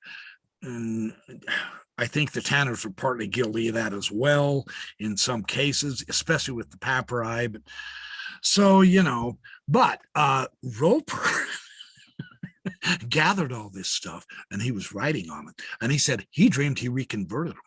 So first you had to collect all of it. Well, Farms didn't like all that Mormon stuff hanging around. So he kind of stuck it off in his corner desk. And he was showing me some of their early research. I said, man, can I photocopy all this? He goes, do you have the money? I go, God, there's always a catch, isn't there? I said, well, no. You go, well, you can get any photocopies you want in this world for money. Right? Or any book as far as that goes. Yeah, I know. So, and I never bothered with that. But when I went and visit with Twetness, he would tell me his latest research and his fabulous discovery in one of these ancient books. And I mean, Twetness's library was just mouthwatering, man. It was Farms' library, but his office had all the good, sumptuous early Christian, the Coptic. He had and he did study Egyptology a little bit. This was just before John Gee showed up at Farms. John Gee showed up the next year, and I got to know him not as well. John Twetness was much more. He was, and I'm gonna say, don't get the wrong impression. Maybe I got the wrong impression, but he was a slap you on the back. Hey, buddy, come on in. But he was scholarly when he did his research. He was just down to earth. He was a human being. He was awesome. I loved this man. We had so much good fun in his office. talking about the latest research. He said, "Hey, I'm doing a big study on the Testament of the 12 Patriarchs." Well, he told me that for like 4 years, and of course, at this time in Fair, I wanted to be very informed. I wanted to be a good apologist. Well, that means, yes, be familiar with the Mormon material, but you also have to be familiar with the other side, the other stuff. I need more non-Mormons so that I don't come across as so subjective and biased, just quoting Mormons. So I needed to find materials that helped me defend Mormonism from the non-Mormon point of view. It would give me an objectivity. So that's what I began to do. And I would go down to BYU library 3 or 4 times a year. And every time, of course, I stopped into farms. Well, after 4 years, John Twitness told me that it fizzled. The Testament of the 12 Patriarchs study wasn't going to go through, but he was doing some really good biblical material stuff. And so I went down. What I was doing is I was photocopying all of Hugh Nibley's footnotes materials, especially out of his Improvement Era articles, A New Look at the Pearl of Great Price. That was phenomenal. That was so spectacular. Where does Nibley get all this stuff? Well, when I went to BYU Library, there it was, all in the open stacks still. Today it's not, which is too bad, but back then I was just smart enough to go spend several days and weeks going back and forth in the library, and I was photocopying all that stuff. I photocopied off 2 file cabinets, 4-drawer file cabinets. I filled those, and I had stacks of paper on top of each one of those file cabinets that went all the way to the ceiling. I spent thousands of dollars photocopying all that crap, scholarly stuff, and reading it, trying to read it. And of course, that means I bought one of those electronic translators from German and French to English, because I didn't take the time to learn the languages fluently, although I was studying them. I dabbled. That's what I am. I'm a dabbler. It kind of sucks in a way. I wish I would have focused, but I never did. So it's all water under the bridge. So Right, because a lot of the books that he cites to are written in German or in French. yeah, they really are. Yeah. And I got to where I could get the gist of the articles in some cases. In other cases, I had a friend who knew German, and he was willing to translate these articles for me, and that was another way that and then as the internet kept going and got better and better and better, translators came online, and I was using those. So, but it was his English articles also I was reading. And I was talking to John about that. And what I was doing was I was using Hugh Nibley's arguments, but I was, and in many cases, I had his sources that he quoted, and I was checking on those quotes to make sure he was quoting them correctly. And believe it or not, the majority of time he was doing a pretty good job. That's not a joke. But you have an 8-page article, and you quote a paragraph, a 3-line paragraph. And yeah, you quoted it correctly. But when I read through the article, it was a completely different topic than what Nibley used that point for to support the Book of Abraham. And I really got into the Book of Abraham. In fact, after a few years with Fair, I decided I needed to do the Book of Abraham facsimiles, right? And so I tried like crazy to collect all the facsimiles. I started getting all the Egyptological grammar books, Gardner's Egyptian Grammar, Faulkner. I bought the coffin texts. I bought the Book of the Dead. The pyramid texts were way too expensive, so I used Nibley's materials on that. And I could only ever find them in German anyway, down at BYU. Faulkner's edition again, but I never did photocopy them. Way too pricey. They're huge texts. Oh, my gosh, they're grand. Anyway, I got all of this stuff together, and I was finding materials that Nibley didn't use. So I was photocopying other materials that I thought should have been used that was even better than what he was using in some cases. No, I didn't have any delusions of grandeur of outdoing Nibley, but I at least wanted to try to catch up to him. So I made my own website, Mormonism Researched. And I began to put a whole bunch of stuff on the Book of Abraham facsimiles on that website, and the Book of Mormon, and church history, and Joseph Smith. Anyway, I just 15 hours a day I was working on this website, while I was working 15 more hours a day doing my art, while I was working 15 more hours a day taking care of stuff. My days had to be 222 hours long. Back then, I was a youthful, energetic, gung-ho, woohoo, I can do this, baby. I didn't need any sleep. I survived on 2 to 3 hours of sleep for about 6 years. So this is around 2000 to 2005. Right. Let me tell you something here that I've long since recognized, that apologetics has two main parts to it. One of which is answering questions that people have, and the other, in other words, showing that Mormonism isn't false. Right. Okay. Answering the questions. And then the other half being showing all these great evidences that show it's true.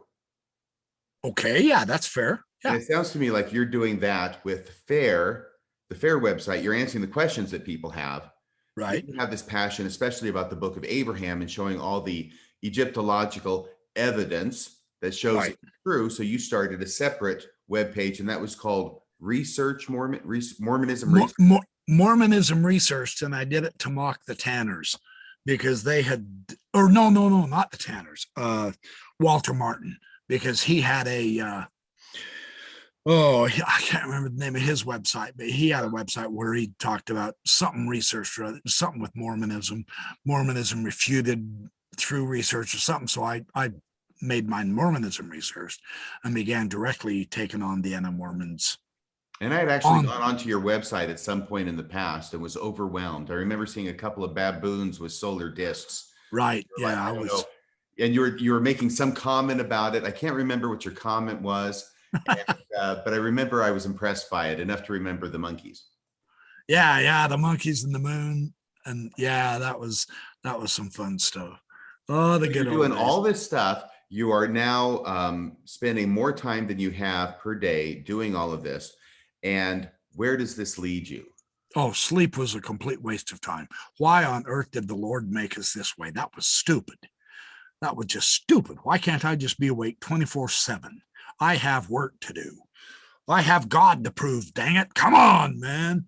So, I went to, part of my problem was I was on the board of directors of FAIR. Tell us about that. How much time has gone by? An hour? An hour and a half. No, we just started. This is ridiculous. Okay, well, now we're down to one listener, so I apologize for your problem, dude. Or ma'am. It's probably a woman, because they're so much better at apologetics than we are. And that's the one thing that the men haven't figured out yet. Don't tell any Mormons that. So that's our little secret, right? Okay. I was on the board of directors, and there was probably 6 of us at the time. Now, this was fairly early on. This was in the second year, and we had a phone conference, and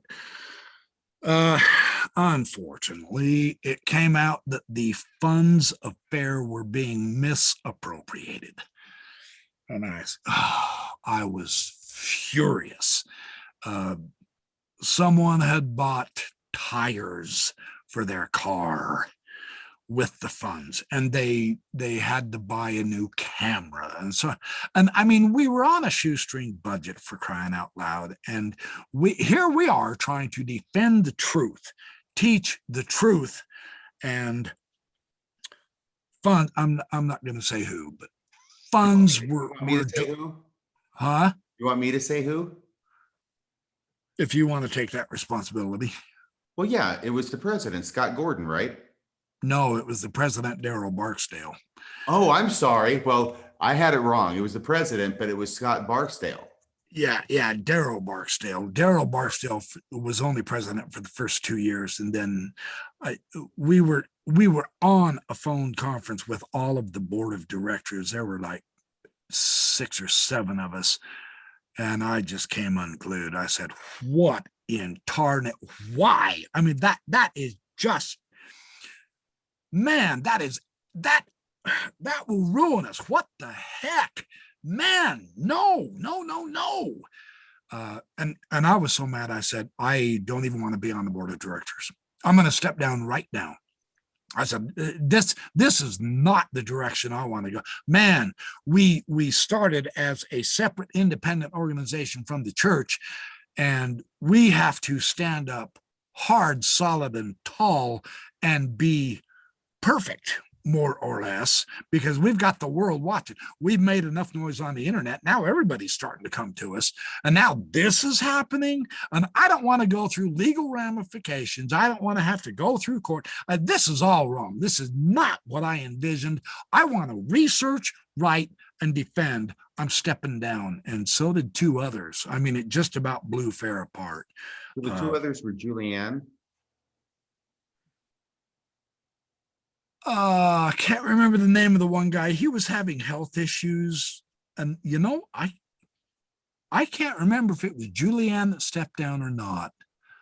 Anyway, half the board basically quit and walked away, and man, that was a dark day for me. I was not happy at all. That, in fact, I do believe that was the incentive for me to start my own web page, because I decided I'm not going to contribute to this was the beginning of the rift, because I'm not going to contribute to the Fair web page, because if they start getting into legal troubles and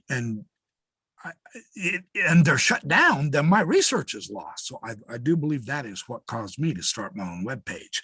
So anyway, long story short, I had a falling out with Daryl. Now I stayed with Fair, and I quit being the director of research. I said, you know what? This was when I started my own webpage, because it's when I quit being the director of research that I started my own page. I said, you know what? I'm going to do my own thing here. And a lot of us began doing that. That was when web pages started to become famous. This was before blogs came later, but web pages was huge. And so each one of us actually, Kevin Graham and several of us did. Paul Osborne, I believe he did web pages too. So I started doing web pages, and we had a falling out, and there was a Fair email list, like I said, and this had grown enormously. There were at least 100 of us now on the list, and we were all talking and finding strategies. We were helping each other do web pages, and it was really kind of fun. We got some of the farms boys, as I call them, and I did not mean that as an insult, as an apologist. I was calling them the farm boys, the good old boys, the guys helping us defend the church, or we're helping them, whatever.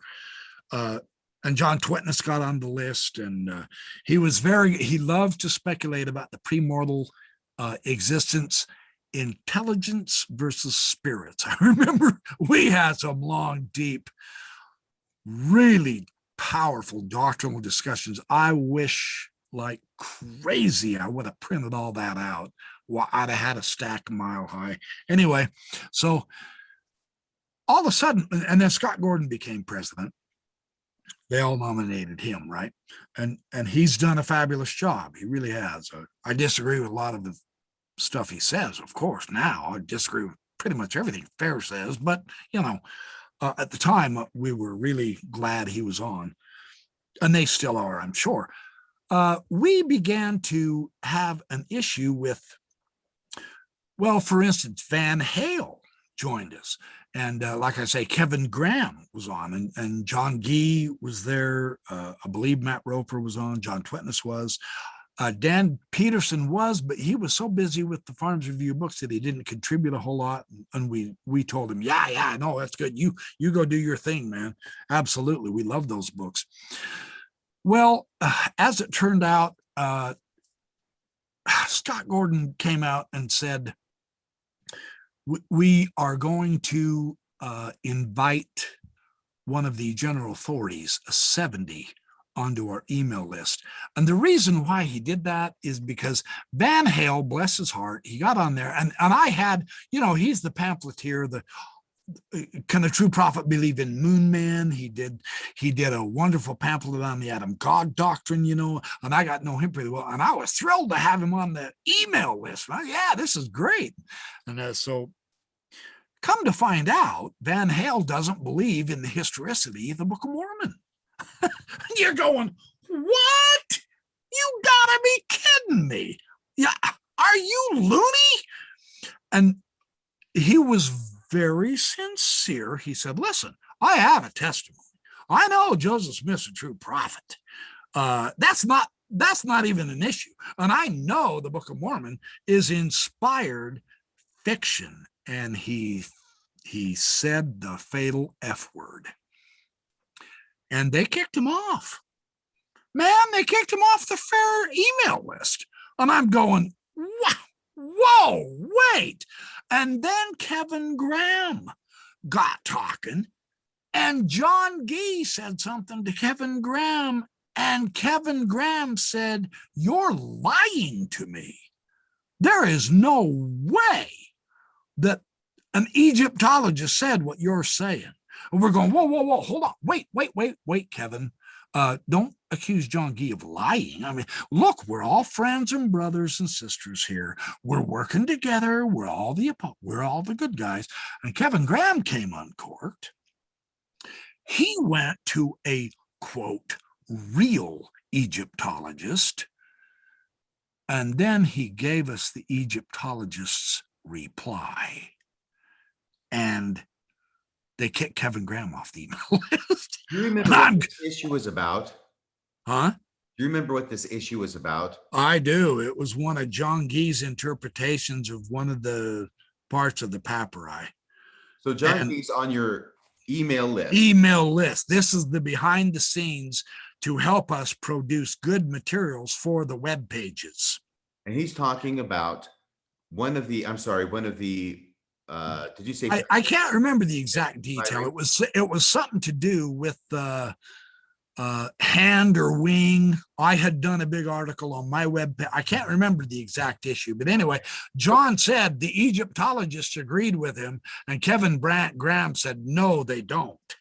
So this, and I was trying to whether those lines that remain on the Joseph Smith papyri above Abraham in facsimile 1 are correctly restored by Joseph Smith to be the fingers of his hand, or are they the wing of a bob bird that's hovering above Osiris? Yes, yeah.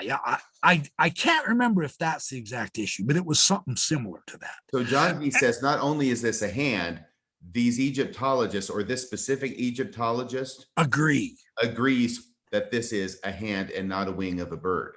And Kevin Graham said, wait a minute, that's not what the Egyptologists say. And John Gee said, oh, yes, it is. So Kevin went to an Egyptologist, man. And I mean, the brazenness. I was shocked at that. But he came back with an answer, and the Egyptologist backhanded John Gee. And they kicked Kevin Graham off the list. And I'm sitting back and I'm going, wait, hold it here. Is all of are we unraveling here? Whoa, wait a minute. Quit kicking people off the list, for Pete's sake. We're all on the same side here, man. What is going on? And then I told Scott, I said, look, and several of us voiced the objection, but I was probably the loudest mouth. I said, listen up, cowboy. As one of the, here comes the old authorita trick. I'm telling you, I hold the Melchizedek priesthood here. I was one of the original founders, and we demand independence.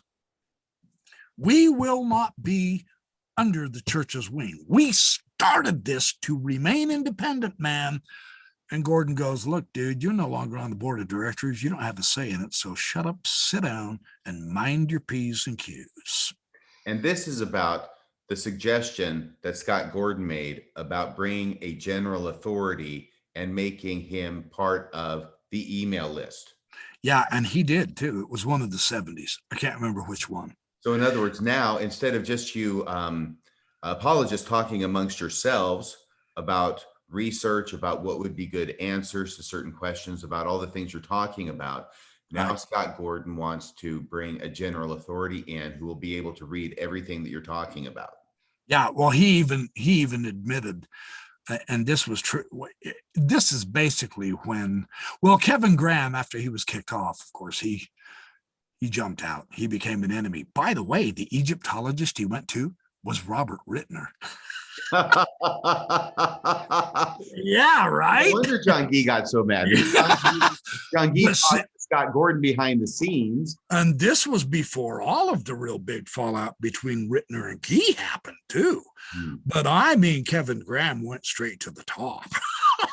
Spectacular. Did the kicking out of Van Hale and Kevin Graham happen before or after the general authority was made part of this email list? Before, because, well, I mean, you can't possibly say the Book of Mormon is inspired fiction on our fair email list, and you can't possibly threaten our main Egyptologist with real knowledge, with a professional Egyptologist. We have to do what the brethren want. And that was Scott Gordon's approach. I said, I don't care what the brethren want. We're an independent research group. He goes, no, I mean, if the brethren tell us to shut it down, we're shutting it down. I said, over my dead body. And he goes, you're not on the board, dude. You just back out. This isn't your decision to make anymore. You gave up that.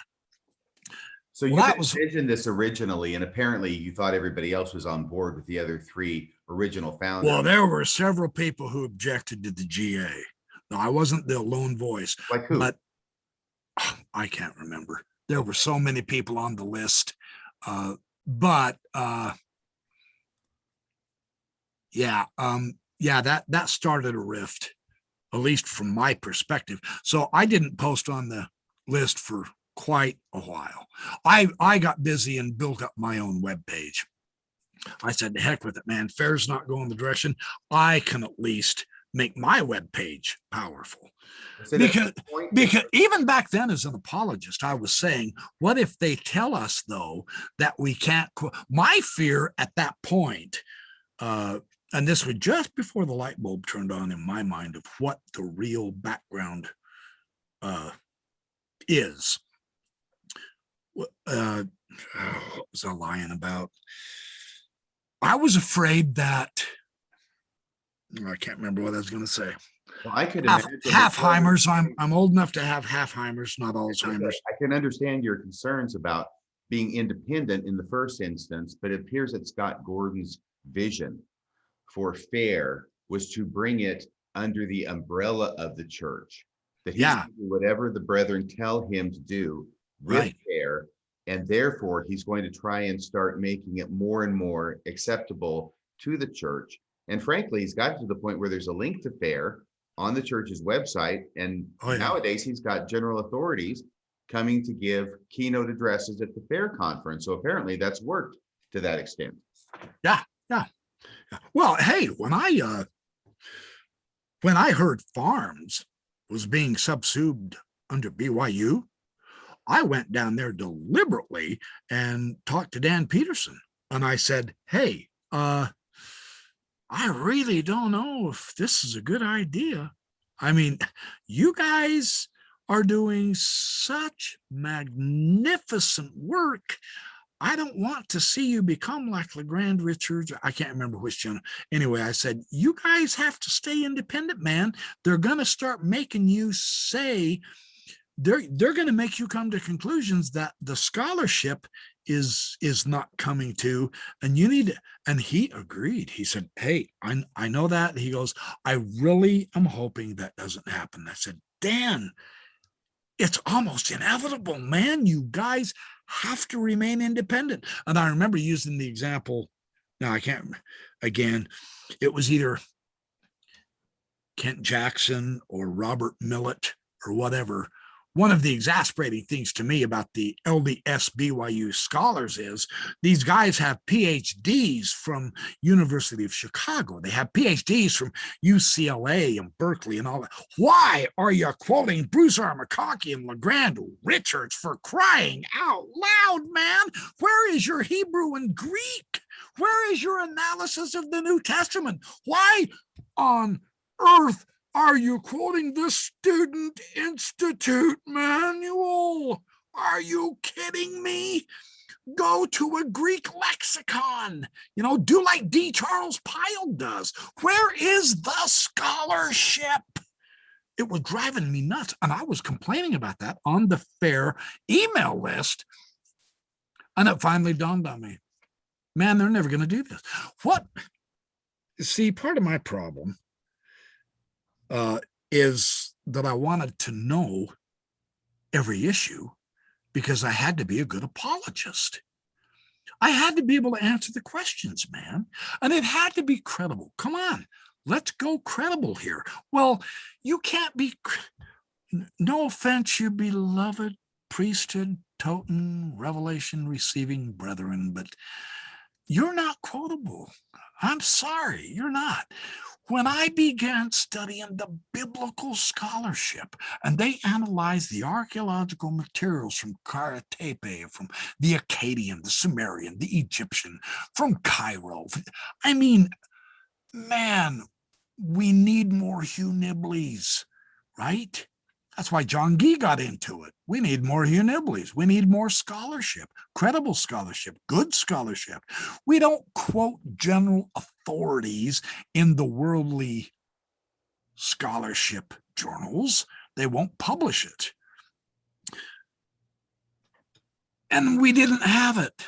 And that's what I was afraid the farms was going to become. And Dan told me, well, we're going to try our best to remain as scholarly as we know how. We're going to try to keep things in depth. And I said, man, I've never had so much fun reading your stuff. You have to. You can't become like General Conference. Years later, Peterson was on the,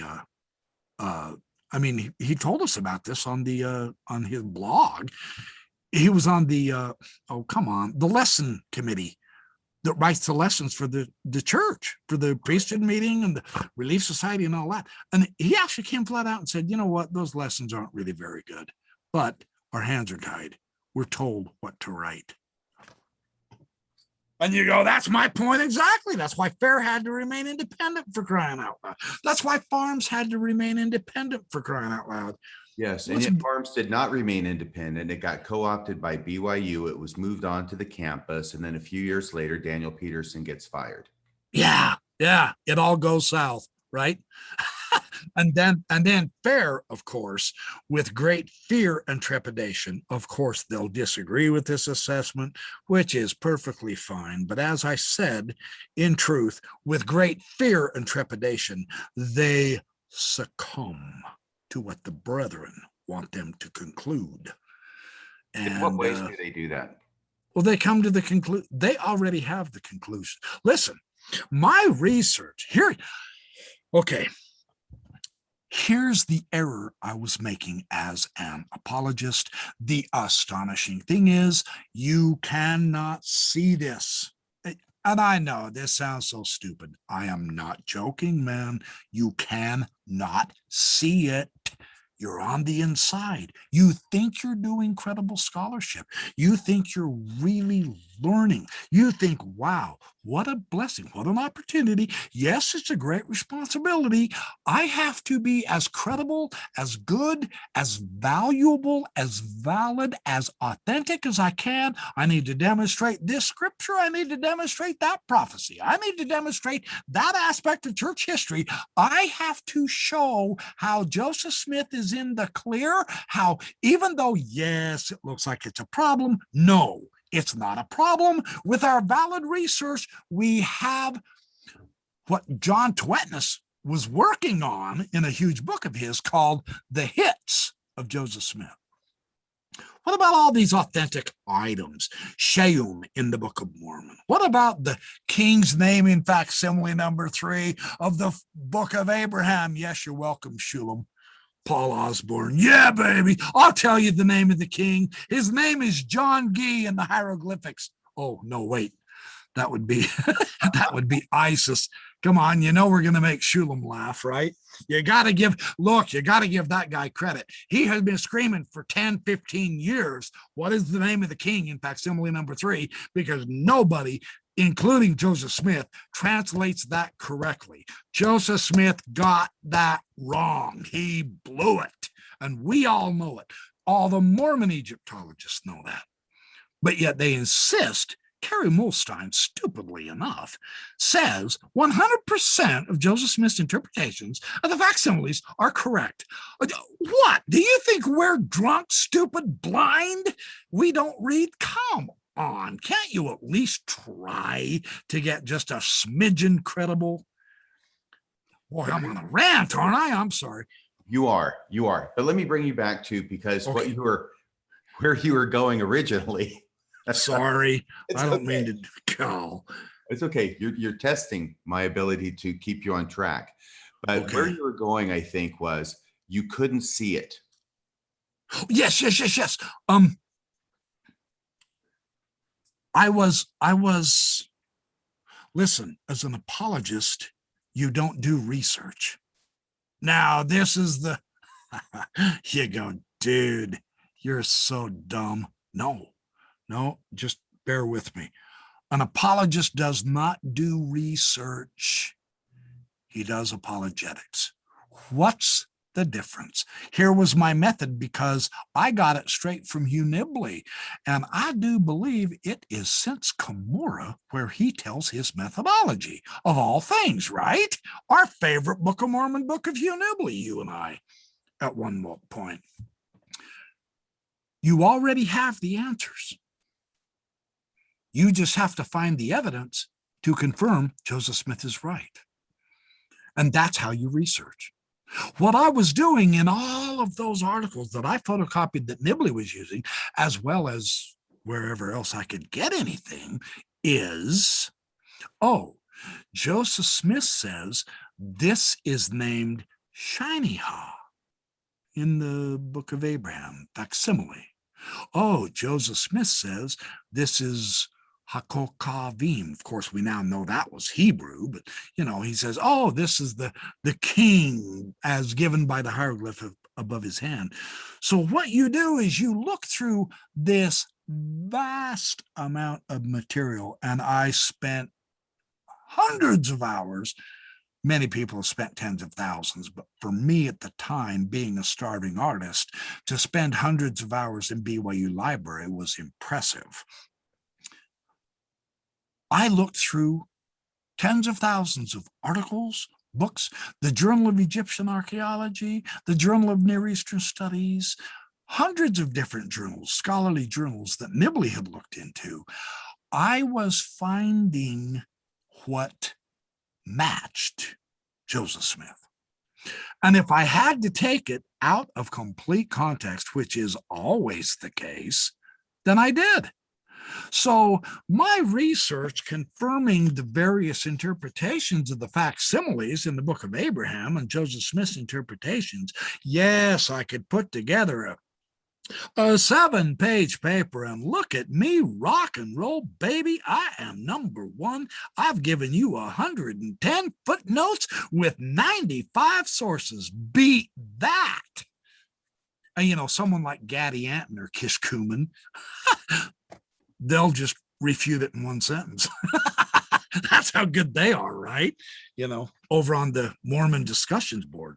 But back then it was a heady thing for me to show that, look, we have hundreds of sources showing Joseph Smith was accurate, right? Right. Well, that's apologetics. That's apologetics. And I've been there too, mainly with the pseudepigrapha for the Old Testament and the New Testament. Right. And going through these texts, and I'm doing the exact same thing that you were. I'm looking for places where I can make correlations with Mormonism in any way possible. And I have some success. I mark some things up. I'm nowhere near to the extent that you were. But after reading a ton of stuff, and I still have some of the books here, it started to dawn on me that what I was doing it was like I'm panning for gold in a river.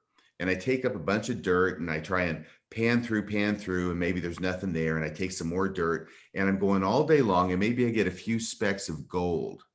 But I've gone through actually cubic tons of dirt in order to come up with these little bits of gold. And I started realizing that all this dirt that I'd gone through to get there was just as important to the person who wrote it originally as these little specks of gold that I was finding so valuable. But everything else that they thought was important enough to write down and that subsequent people thought important enough to preserve over the centuries and the thousands of years, all I'm doing is disregarding it, treating it with complete disrespect because it doesn't suit my purpose. And I think in my mind, I started realizing that I was committing a certain logical fallacy, the name of which I probably did not know at the time, but which has been known as the Texas Sharpshooter fallacy. And that's where— What a great analogy. Yeah. And that's where you've got, you're finding bullseyes, right? You're finding all these bullseyes where Joseph all the time hit the mark. But what you can't see is that these bullseyes are against this vast wall of material that is out there. And every now and then there might be a hit, but I couldn't possibly count the number of misses that I had to go through in order to find the hits, because it's but you didn't need to, because see, the misses aren't important because they don't build your faith and testimony. Right. And so once you find a hit, hot dang, let's do a fireside on Sunday night with the stake and the tri-state group, because we have found evidence for Joseph Smith. Yes, and those are the parts that are significant to me. But then I started also realizing that as I read through this stuff, Mormonism has a certain position on beliefs. I know it's changed on a lot of those over time, but that makes it easier to find connections in the literature. Oh, yeah. But the other thing was this, that as I read all of this stuff, I started realizing that among all these different authors that I'm reading, they have all these different perspectives and all these different beliefs. They're not unified in what they believe. They're coming at it from all sorts of different angles and all sorts of different religious backgrounds. And they're promoting different beliefs on the same issue. And then I started realizing, well, if all these guys anciently have all these different beliefs on the same issue, then isn't that making it easier for me to find the ones that match Mormonism, because they all have different beliefs. So I can find one here, I can find one over here, and I can find one over here. And now I've got proof that Joseph Smith was a prophet. Yeah, not only that, the contextual apparatus that an apologist will use in early Christianity in order to demonstrate a restoration does just that type of cherry picking, because there's no such thing as an original Christianity. Right. And that's the essence of scholarship right now. Yeah, really interesting. There never was an original singular Christian view.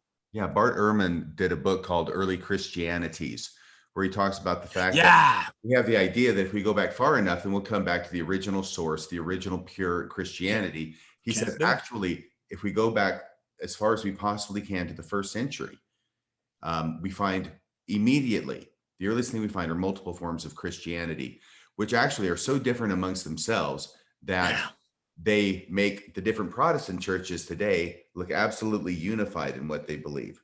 Right. Elaine Pagels also found that out from the Gnostic Gospels. I know.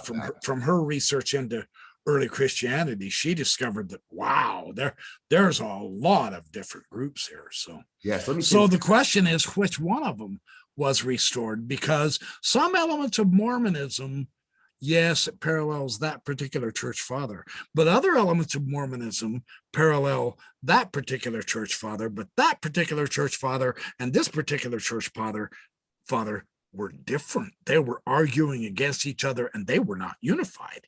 So they were anathemizing each other. Right. And what we end up with is we'll pick one thing that matches Mormonism from this church father who's arguing with this church father, and we'll take another thing from this church father over here, category B, that matches, and we'll do this. And what never occurred to me until later, after I put in all this effort, which once again is minimal compared to everything you did, but still it's substantial. And what occurred to me was, after 100 cubic tons of dirt to get these gold nuggets, these gold flakes, it suddenly occurred to me that what would be miraculous under these circumstances is if there were absolutely no connections in any of this vast body of literature to any religion, including Mormonism. Oh, hey, you're kind of that kind of gets you somewhat in a roundabout way to one of my favorite discoveries kind of thinking, and perhaps I'll have to do this in another podcast because I've been such a flippin' motor mouth, I won't shut up and get on with it. But the Bayesian thinking, what I call the Bayesian kind of thinking, I have discovered the value, the power, as it were, of Bayes' theorem because it has helped me learn how to ask the better question. It has helped me learn how to look at the more realistic, probable perspective. And that might be for another podcast. We're only about 20 minutes into this one, right? Right. 20 minutes. Well, it's actually 2 hours. Yes, but we still have 3 hours to go, right? Uno, this is not a Mormon Stories podcast. Come on, John Dehlin, you got to hand it to him. I'm so grateful he did that 13 blessed, glorious hours with Robert Rittner. But then again, I realize I'm a nobody. He was everybody. So it was worth the 13 hours. No. You just wait a second, pal. Okay, because you've got to explain this. I have been trying diligently to get you on this show for over a year, and you have been putting me off. Finally had to get Kish Kuman involved as a mediator of sorts. I'm gonna get even with him on Sunstone when we do the Sunstone battle. I want to hear about that too, but not yet. I don't want to hear about it yet, but I want you to explain to the audience why it is that you were so reluctant to come on the show for an interview. I mean, who am I? I'm a punk. I'm a nobody. I don't have a PhD. I'm not very well published. Yeah, I published a couple articles in the Farms Review of Books. I did a good one with Russell McGregor, actually.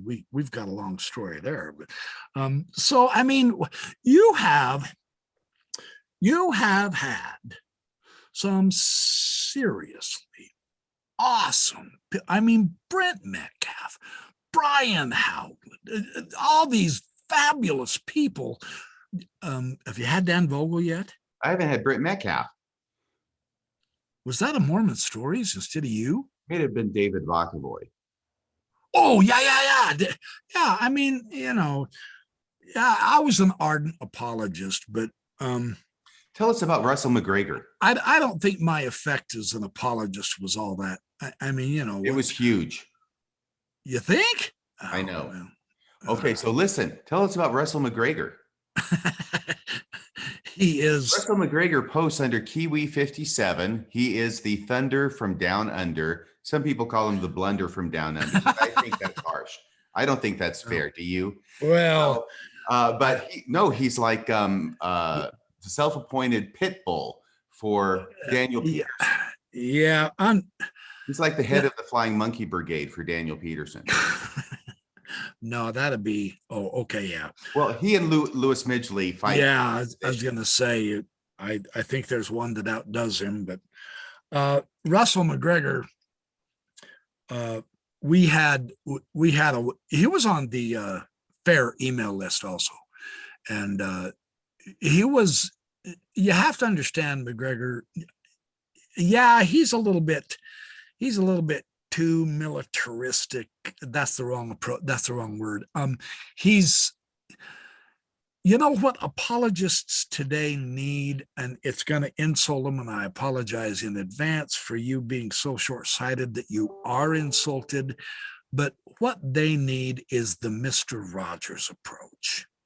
I like you just the way you are. Have you ever noticed how apologists get so personal just because you don't agree with their conclusion? Or you say, well, okay, yeah, you're reading that ancient uh, Targum of Jonathan different than I am, you know. Okay, so I don't technically agree with you on this particular doctrine. Do you have to make it so bloody personal and attack me and all of a sudden start digging up dirt on me and travel halfway around the world to try to get between me and my spouse or whatever it is you do? You know, why does that offend you that someone doesn't think exactly like you? I think that's the approach that Russell McGregor has ended up taking. He wasn't always like that. Him and I were really good friends. I would like to think I'm friends with every Mormon friend that I've ever had. Unfortunately, because of the nature of the, and I'm going to say this deliberately, understand this, you guys, this is how you are coming across. I'm not the only one coming to this conclusion, but you're acting very cultish. And if that offends you, then knock it off. Because there's no reason to make anyone an enemy. And yet they do. So Russell McGregor and he was actually writing an article for a Farms Review of Books, and he shared it with the list for to have us help him critique it. Basically chintzy peer review, right? That's the way the interpreter does stuff. You know, their peer reviews, Daniel Peterson writes something spectacular. Then he tosses it off over here to John Gee and he says, what do you think, man? Do you like my conclusion? Do you like how I make fun of this guy? And Gee reads it and laughs and cackles and says, yeah, that's a great article. And they go ahead and publish it. And they think that's peer review. Now, I'm speaking from authority here because that's how they did mine. I know what their peer review is. So maybe that might be for another podcast too. Who knows? But their view of peer review is not academic peer review. I'll put it that way. It's not anonymous and it's not someone on a neutral turf or a neutral term, and it never goes to opponents first. Oh no, they like to surprise the opponents. Well, welcome to the world of apologetics, not scholarship. So Russell McGregor and I,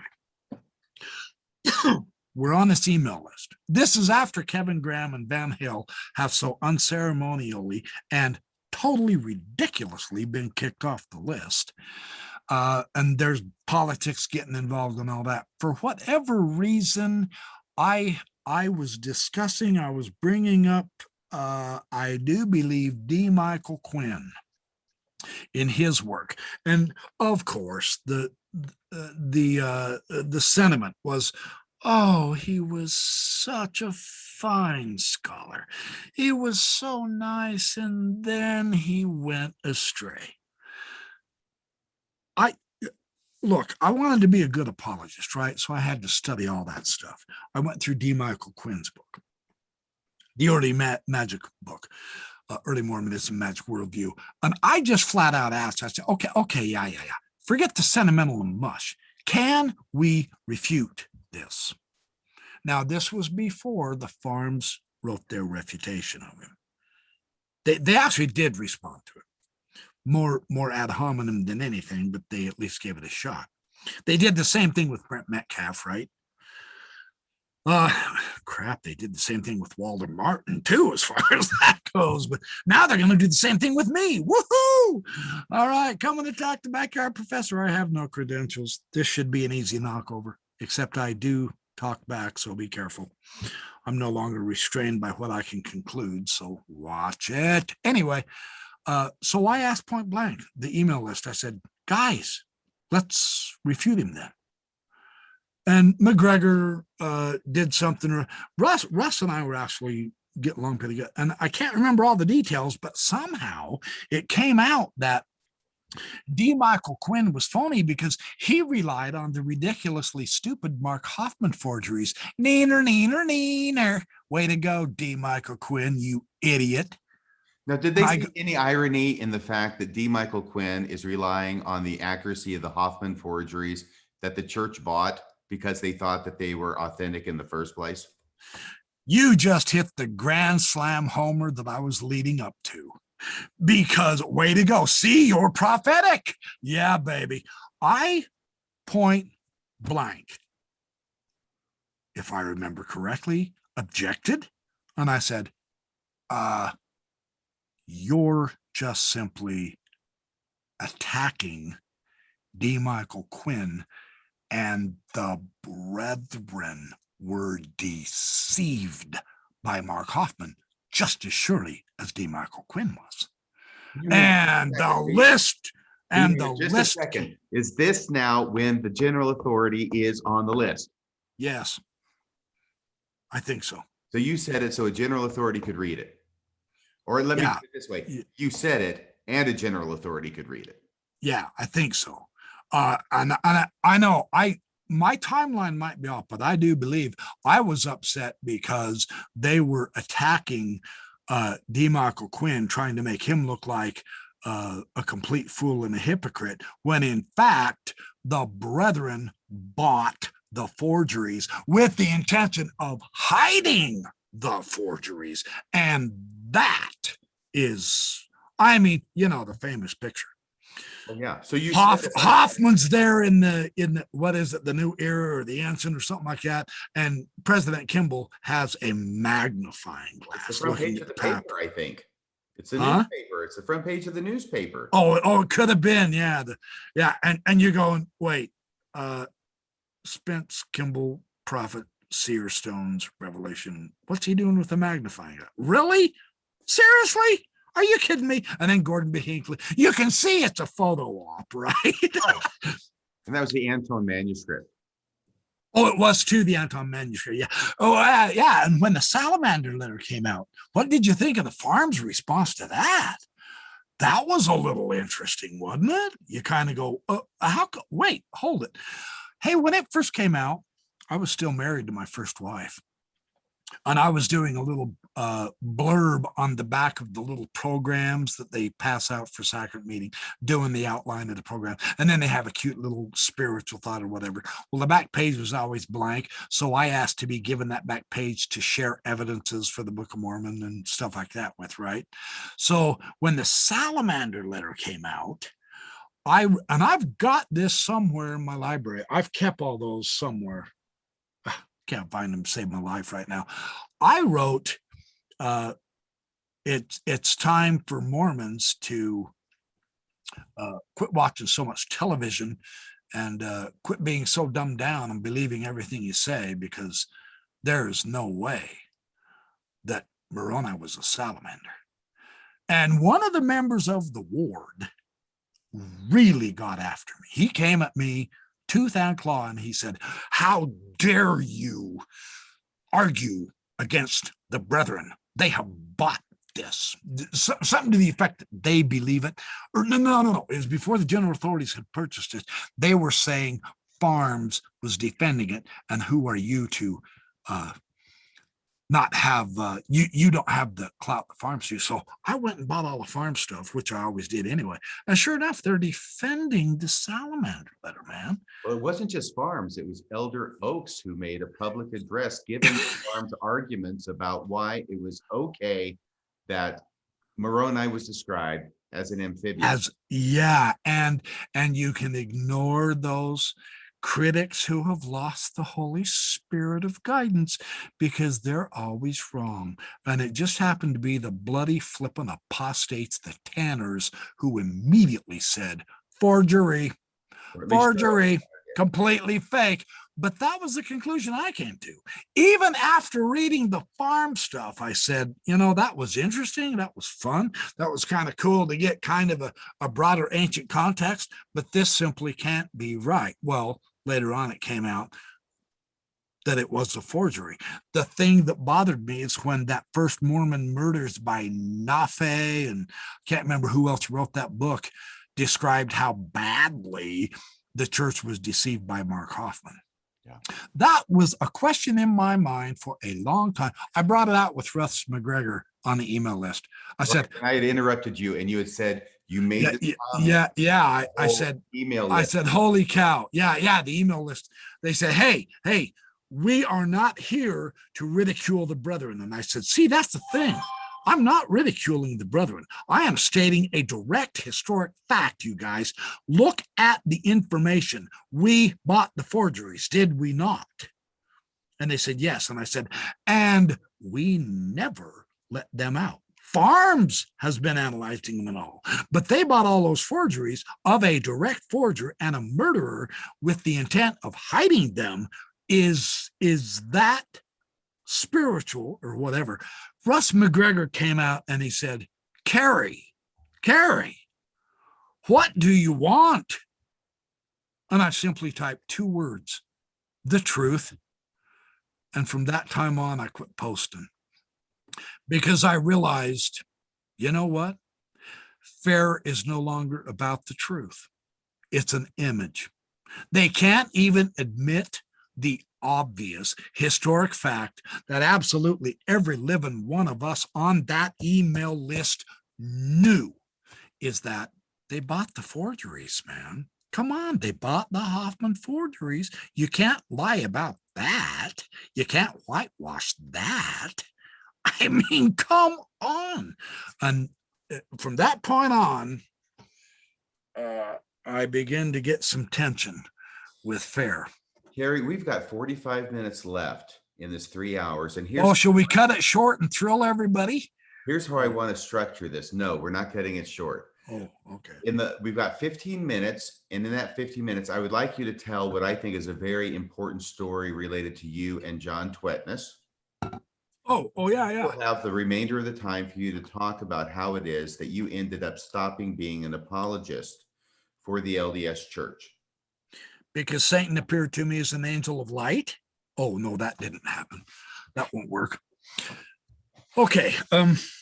John Twetness. What a man. I was very sad when he died. Did you ever wonder why he just silently disappeared from farms? I personally think it was because of some politics involved, and I think I know what caused that politics. And again, I'm happy to be told otherwise, but believe me, if I'm told by a Mormon apologist, I'm going to take it with a grain of salt, because I know how Mormon apologists, let's say, present historic information. So here's my side of the story. I was in his office, and we were, John is the one that told me that if I can, I need to get Gesenius's Hebrew grammar. And I didn't even know Gesenius existed. I didn't even know what that was. So he showed me his copy of Gesenius's Hebrew grammar. And it's Gesenius. If you know anything about Hebrew grammars and all that, Gesenius is the Cadillac of grammars. Yeah, it's old. It's probably honestly dated, but wow, talk about really all-inclusive, excellent materials. So because of John, I did end up getting Gesenius's Hebrew grammar, and I got several other Hebrew lexicons, grammar books, dictionaries, and all that. And we had fun browsing back and forth through stuff. John was doing some early Christian materials, and this was published later on. Let's see if I can see it. I believe it was in one of the Ancient Temples volumes, where he talked about the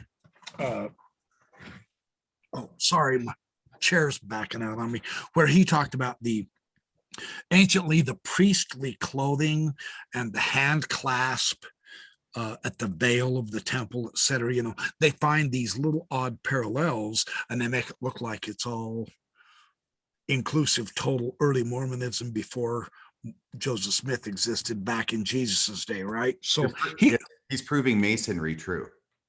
He's proving without realizing he is, yeah, because he didn't study the Masonry stuff.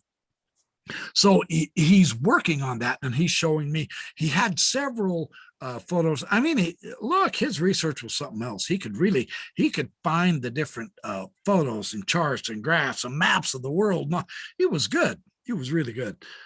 And so he was all excited about showing me all that stuff, and I'm absorbing all of this. Matt Roper every now and then would bounce in and out, and he'd bring us a hamburger and fries, or we'd all go out and have lunch, and it was a lot of fun. So he's telling me about this this idea that baptism for the dead in early Christian times, that a new scholar has just come out with an article on that very subject. He analyzed the Greek, he analyzed the early Christian contextual materials, he analyzed the epigraphic and the archaeological ideas, and it's fabulous for Joseph Smith. I'm going to do an article on that. He did. I'm not sure if that ever got published, though. I got the pre-published copy of it, and I went and got that scholar's article, and I went and found 2 other scholarly articles on 1 Corinthians 15:29 also. And I can't remember how we were talking. We were talking about King Solomon's temple, I do believe. And Bill Hamblin was another good friend of mine. He was awesome. His library was mouthwatering too, man. I really liked Bill. Bill actually invited me to stay with him in Jerusalem for 6 weeks, just a few years before he retired. And I really wish I could have taken him up on that. Doggone it. I'm afraid I missed a golden opportunity, but yeah, we were close. He really liked studying the Zohar with me. I'm getting off track, aren't I? Okay, back to it's okay. You're with John Twetness in his office. I'm with John Twetness in his office, and we're talking about Solomon's temple, the stick of Ephraim. No, not yet. We're talking about the Solomon temple. Well, you've got about 10 minutes to get to the stick of Ephraim. Yeah, I'm there. We're talking about the Solomon temple, and I described how baptism for the dead couldn't possibly have happened then. Not in the molten sea? Right. It still wouldn't work because the context was off. And he goes, "Oh, speaking of context, I got one for you." I go, "All right, yeah, sure, John." He goes, "Did you know Ezekiel 37, the stick of Joseph, is not a prophecy of the Book of Mormon?" Cave my head in. I go, "John, look, we're okay. What is it?" He said, "No, that entire context is Mormonized. Ezekiel 37 is not about the Book of Mormon, Kerry." And I go, "Oh, come on." I said, "John, it's in the Doctrine and Covenants." He said, "I know, but the Hebrew doesn't give that context." He said, "We have misinterpreted the context deliberately, just like we have done so with Isaiah 29, the learned man reading the sealed book." And I said, "Now, wait a minute, John. Joseph Smith himself, or at least Martin Harris, one of them, mentioned that as a fulfillment of prophecy. That's their understanding. You're starting to disagree with Joseph Smith, the prophet, John, calm down." And he goes, "Kerry, I'm telling you, there is not one single Old Testament prophecy of anything to do with Mormonism, Joseph Smith, or the Book of Mormon. And Ezekiel 37 is the single worst eisegesis that we have ever performed." Something to that effect. And I go, they've said it in general. He said, "Yeah, I know the general authorities have talked about it. I'm well aware of Mark E. Peterson saying it's a direct prophecy and proof and all that." He said those ancient Jews didn't have any idea about Joseph Smith, the Book of Mormon, the Angel Moroni, none of that. They had no idea there was someone here in America.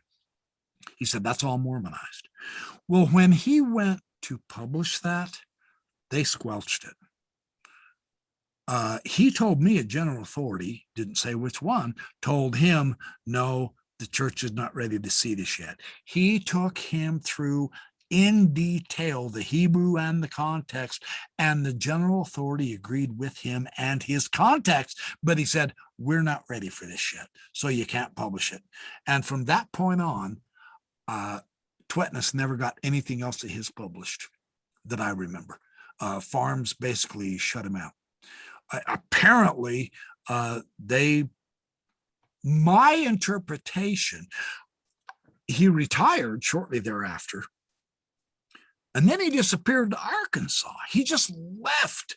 He never kept in touch with anybody that I'm aware of. He never kept in touch with me. He didn't do anything of that. He just disappeared, which was a sad thing. So, but yeah, a terrific Hebrew scholar who was trying to be honest with the context, like I had been as an apologist, and he came out with an interpretation, and he had an evidentiary-based, good Bayesian analysis, and they wouldn't let him publish it. I have no idea where his research went. I have no idea where his notes went, but he said he had a really solid case. And it kind of shocked me at the time. But that's kind of what we're facing. Didn't Brian Howland come out the same way with this Book of Abraham? I mean, look at Dan Vogel. Look at Brent Metcalf, for Pete's sake. There he was, a security guard for the church, went on a mission and all that jazz, right in the middle of the Hoffman stuff. And then look how they treated him because he came to different conclusions. You know, and now look at me. I'm probably going to get take it in the teeth too. Although I haven't, I've been kind of quiet. Like you say, I avoided you like crazy. I apologize for the inconvenience with which my obfuscation might have caused. However, it's not necessary to end up making enemies of anyone who simply comes to a different conclusion than you. If you're basing a friendship on which religious belief you accept and which religion you are, you're on the wrong foot. That's not a true friendship. I don't think that's the friendship the Lord talks about. Let me ask you this, because I've trying to pay attention, and you've talked about some cognitive dissonance, I think, that was created in your head through the Mark Hoffman affair and the church buying up forgeries to hide them. Yeah. That probably this discussion with John Twetnus, where he's telling you that, the stick of Joseph thing is, or the stick of Ephraim, stick of Joseph, right, is not a prediction of the Book of Mormon. And that's kind of problematic because it's in the Doctrine and Covenants. And I think it's section 27, where the Lord in a revelation makes that connection and calls the Book of Mormon the stick of Joseph. So that was one of Nibley's main evidences in his stick of Joseph article. Yeah. So these things are piling up. What is it that triggers you, and how is it that you end up leaving apologetics in the dust and, frankly, ultimately, Mormonism in your again, back to the fair email list. I became good friends with Steve Smoot. He was nice enough on one of the fair conferences that I went down when I was making videos of everybody and having a ball that way. I did Blake Osler and I did Dan Peterson. I did David Bachavoy. I did Brian Hauglid. I mean, those were the fun old days of video biography. Way, this is one of the funniest things that you, I think, are maybe most known for, at least in certain circles, is that you would travel from Idaho, I believe, down to Utah for the FairMormon, fair conferences. It goes through different changes of name, as you know. Right. And then now they're having them in Utah, and you're getting big names showing up. You got Dan Peterson, you have all these people, and you would take your phone or your camera, whatever it was you used to video, and you would grab these guys and you would do impromptu interviews with them when they're not presenting. And the one I don't remember actually what was said. I think it was, who's the philosopher guy? The philosopher king. Blake Osler. Thank you. And he was wearing like a black button-down shirt or something.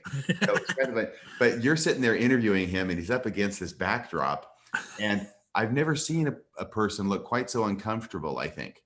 I had him in the corner. It was actually a corner. Yeah. I cornered. He was one of them that I went up to and I said, Blake Ostler, I'm going to interview you for my videos. Start talking. And I just turned the camera on.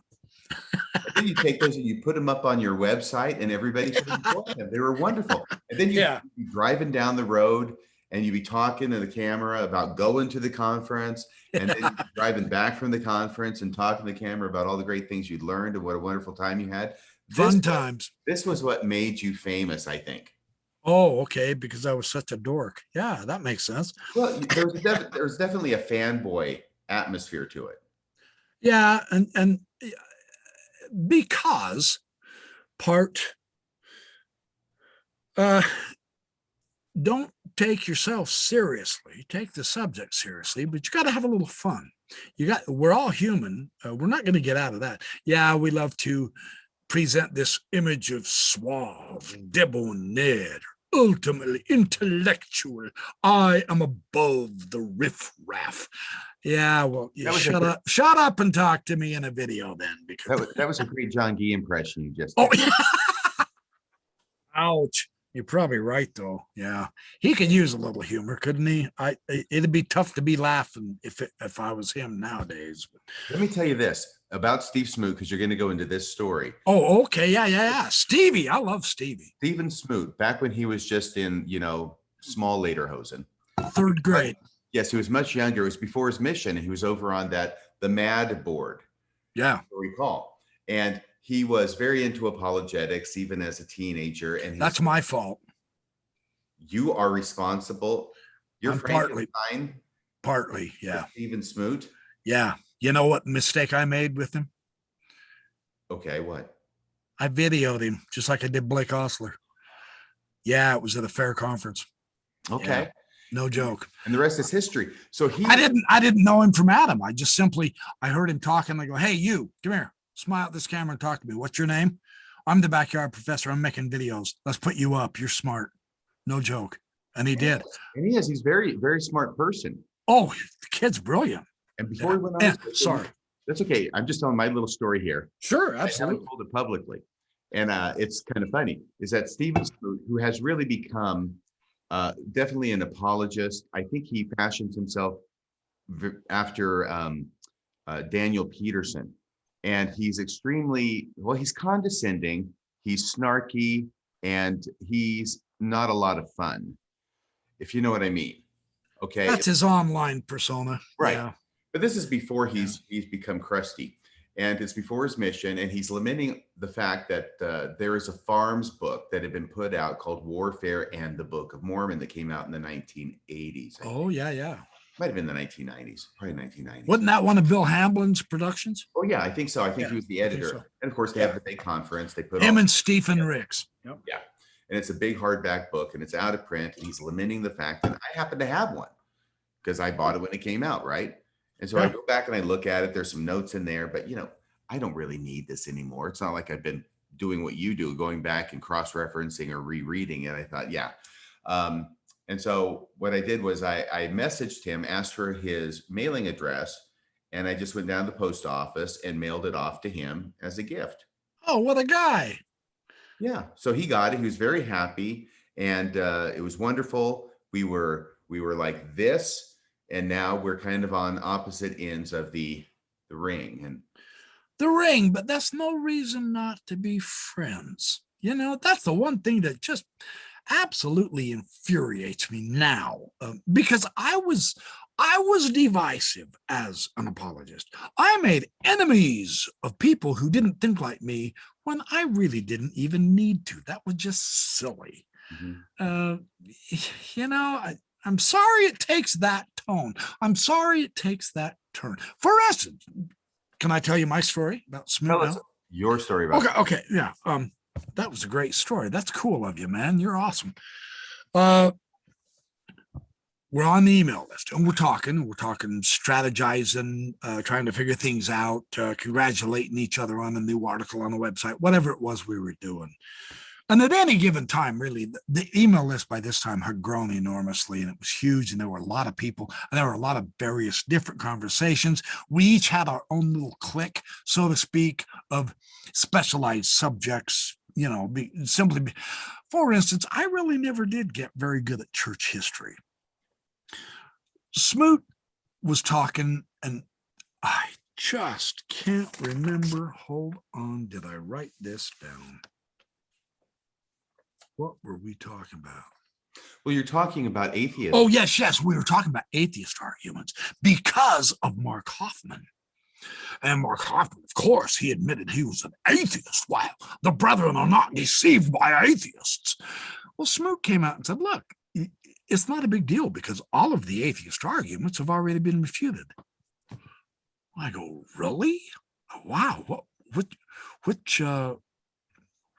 book did you get that from? How do you know they've all? He goes, Kerry, it's common knowledge that the atheists don't have very good arguments, and that they've all been refuted. I go, it's common knowledge. With who? I said, well, who have you read? He go, well, just atheists. They can't be right. And pretty much a lot of the guys agreed. And so I asked the email list something to this effect. I go, all right, who here has read any atheist books? Because I haven't. I said, actually, this could be a weakness in our apologetics, because I don't know anything about the atheists, but I had no idea they were all refuted. Who's been doing the refuting? What atheist books have you guys read? Well, it turns out that none of us knew much about atheism, but there we were pronouncing against them. And so, like an idiot, because I want to look, if I'm going to be an apologist, I got to be a good one. Well, all right, that means I have to be informed. Well, all right, then that means I have to do a lot of reading on a lot of different sides so that I can really, Sun Tzu, The Art of War, know your enemy. Well, then you better know your enemy's arguments before you start fighting, because if you bring a sword to a gunfight, you might find yourself outnumbered, None of them have read an atheist. And here I was being hypocritical. I'm thinking, well, quite frankly, I haven't either. So in the back of my head, I said, all right, it's time. I'm going to, I guess I better find an atheist book and at least read one, So a month or so goes by. I'm in a Barnes and Noble looking for something entirely different. I can't remember. Maybe it was one of the new Farms Review books or whatever, although I bought from them directly, more or less. It was fun to go down there and buy them in person. Oh, and the BYU bookstore always had the good ancient archaeological Mesoamerican stuff and all that. John Sorensen's newest materials on that. I'm looking at the philosophy section in Barnes and Noble here, and I see the atheist section. I go, oh, well, there's not a whole lot of books. So I pick up the first book, atheist book, and it was this one, Godless, by Dan Barker. It is how an evangelical preacher, now Farms cut its teeth on those poor evangelicals, right, became one of America's leading atheists. I said, oh, all right, Dan Barker, forward by Richard Dawkins. Well, I had been studying evolution, of course, and that was another cantankerous issue is the more I read evolution, the more I realized the church's stand against evolution just simply didn't make sense.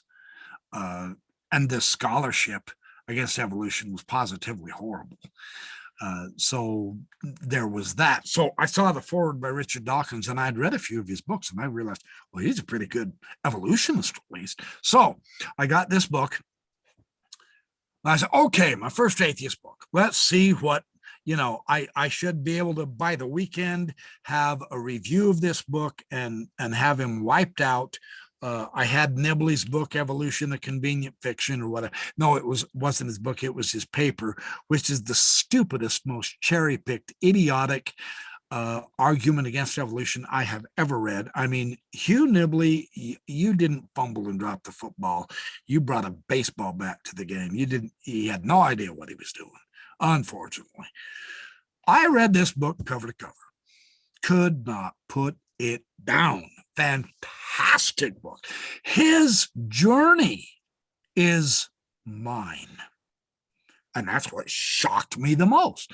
When I read about how he began to lose his faith and how his faith totally slid into the deep, dark, evil abyss of atheism. But he really made it sound sensible. So I asked everybody else, hey, I just read Dan Barker's book, Godless, and it blew me out of the water.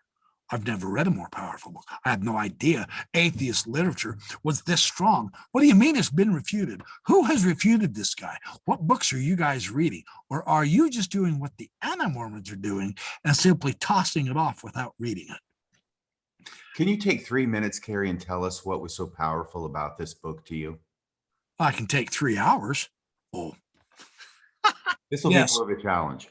Yes. Oh boy, this is a challenge. Okay, don't start the clock for 20 minutes and I'll do it. The part about the philosophical arguments for God using Occam's razor, Anselm's biblical proof or philosophical proof, and Thomas Aquinas, and the Kalam argument about the God first cause. Those were simply magnificent. Now, whether they agree or not, Mormonism is simply a warped version of Christianity. Yeah, they say they're restored and all that. I understand that. It's all good. It's all good. But the assumption, the basis, the foundation, the background, the thinking, the concept, the philosophy, the historical, the doctrinal aspects that Mormonism restored are all based on Christianity. And Dan Barker completely took the rug out from under my feet. And he'll do so for Daniel C. Peterson. I challenge Lou Midgley to actually do a real analysis without worrying about calling him names like he does against a gentleman named Gemley. I think Lou Midgley is terrified of the scientific atheist because he knows Mormonism can't hold up. That's why he mocks, spits, and ad hominems instead of discussing and calmly reasoning through a Bayesian analysis of where the argument's wrong and where the strength and weaknesses are. Dan Barker clobbered all of that for me. Now, here's the thing. I read this book several years ago. I just reread it for this interview. I just read it a couple days ago. And I'm not as impressed now as I was earlier. You want to know why? Because once I read this, the floodgates opened up and I said, wow, what else is there? And of course, you have the four horsemen of the apocalypse, the popularizer atheists, Hitchens, Dawkins, Harris, and I like Dick Stenger myself. But you know, they're the motor mouse. They're the big shots. They're the TV personalities and all that, but they're not the powerful atheists. They're not. Yeah, you can pick on Richard Dawkins. Richard Dawkins is not atheism. Richard Dawkins is an atheist. If you don't know the difference, you're never going to refute Mormonism or atheism. My favorite philosopher is Michael Martin. My favorite atheist is Michael Martin. This one, Atheism, a Philosophical Justification. Come on, apologist, show me what you're made of. Go ahead and show me. Show me. Because he uses Bayes' theorem, and Mormonism is really starting to get on to the apologetics have discovered Bayes now, so they're starting to use it to prove the Book of Mormon true, then prove this guy false. That's my challenge to Mormonism. Dr. Moore is rich enough to challenge you and give you a $10,000 options that you continually refuse to actually take. If I was that rich, I'd do that, but I'm not. But there's your book. Go ahead, take them on. Kerry, I seem to remember that over the last decade at least, in FairMormon conferences where traditionally Daniel C. Peterson came to become the final speaker, at Yeah, those conferences. And I would listen to him. I never actually attended, but I listened to the audio or watched the video. sure. There was more than once where he referred to this project that he was working on, which was a book that was going to refute the atheist position. Yeah, yeah. And he picked on Christopher Hitchens. Yeah, I've never seen that book actually come out. Has it come out? Did he finish It, this book? no, Dan Peterson never finishes books. He's too busy doing other stuff. No, and he really didn't do all that good of a job against Hitchens either. But he kind of thinks like an apologist. If you refute Richard Dawkins, and quite frankly, Richard Dawkins is more polemical, but he does talk straighter. I mean, give me a straight up wolf with bearing fangs instead of a wolf that wants to act like a sheep, is what the apologists say. Well, all right, you want a real atheist, there you go, Richard Dawkins. But his philosophical materials really aren't as strong as, say, Michael Martin's. I agree with that. But you're not refuting atheism if you kick Hitchens in the shin and say, neener, neener, neener, you yelled, ouch. That doesn't impress anybody. Get to the real atheists, man, because the Mormons have lost the war. And I know that'll probably shock you. You'll say, oh, yeah, sure, you don't know diddly spit. That's true, but that's irrelevant to my statement. You Mormons have lost the war. It's over. It's done. The Book of Abraham, the idea of your doctrines of a premortal existence and a God and all that jazz, you haven't refuted the atheist yet. Now, Neil A. Maxwell told them no more free dunks. Then what are you doing letting the atheist refute your very deity and you not responding validly? Now, there is a good attempt before you yell at me and say I'm outdated. Hiram Lewis, There Is a God. This guy's out of BYU, Idaho. I liked this book. I like this kid. He's good. He's got the loveliest baby face. He's really something else. He looks like he's 15 here. Anyway, that's ad hominem. I'm not saying that for his argument. I like the guy, but his error is he takes on Richard Dawkins, imagining that he's refuted atheism. He hasn't. He hasn't. The other atheist I've got to get to before we quit is, John Loftus, Outsider Test of Faith. John Loftus, take the test. Look it up. Read it. It'll scare the snot out of you. This guy right here. Well, this guy too. Oh, well, this guy too. Oh my gosh. James A. Lindy, the mathematician. But this one, Atheism and the Case Against Christ by Matthew McCormick. He's got a website called Proving the Negative. Go ahead, jump on it. Let me know what you think. See if you can refute him. This book will clobber you. It's amazing. Now, here's the upside of all of this. I wanted to be a good apologist. I had to read as many atheists. I've got like 15 books here stacked. I've got another 30 or 40 over there in my bookcase. Bertrand Russell, all those guys. Yeah. I'm no longer an atheist. Here's the catch.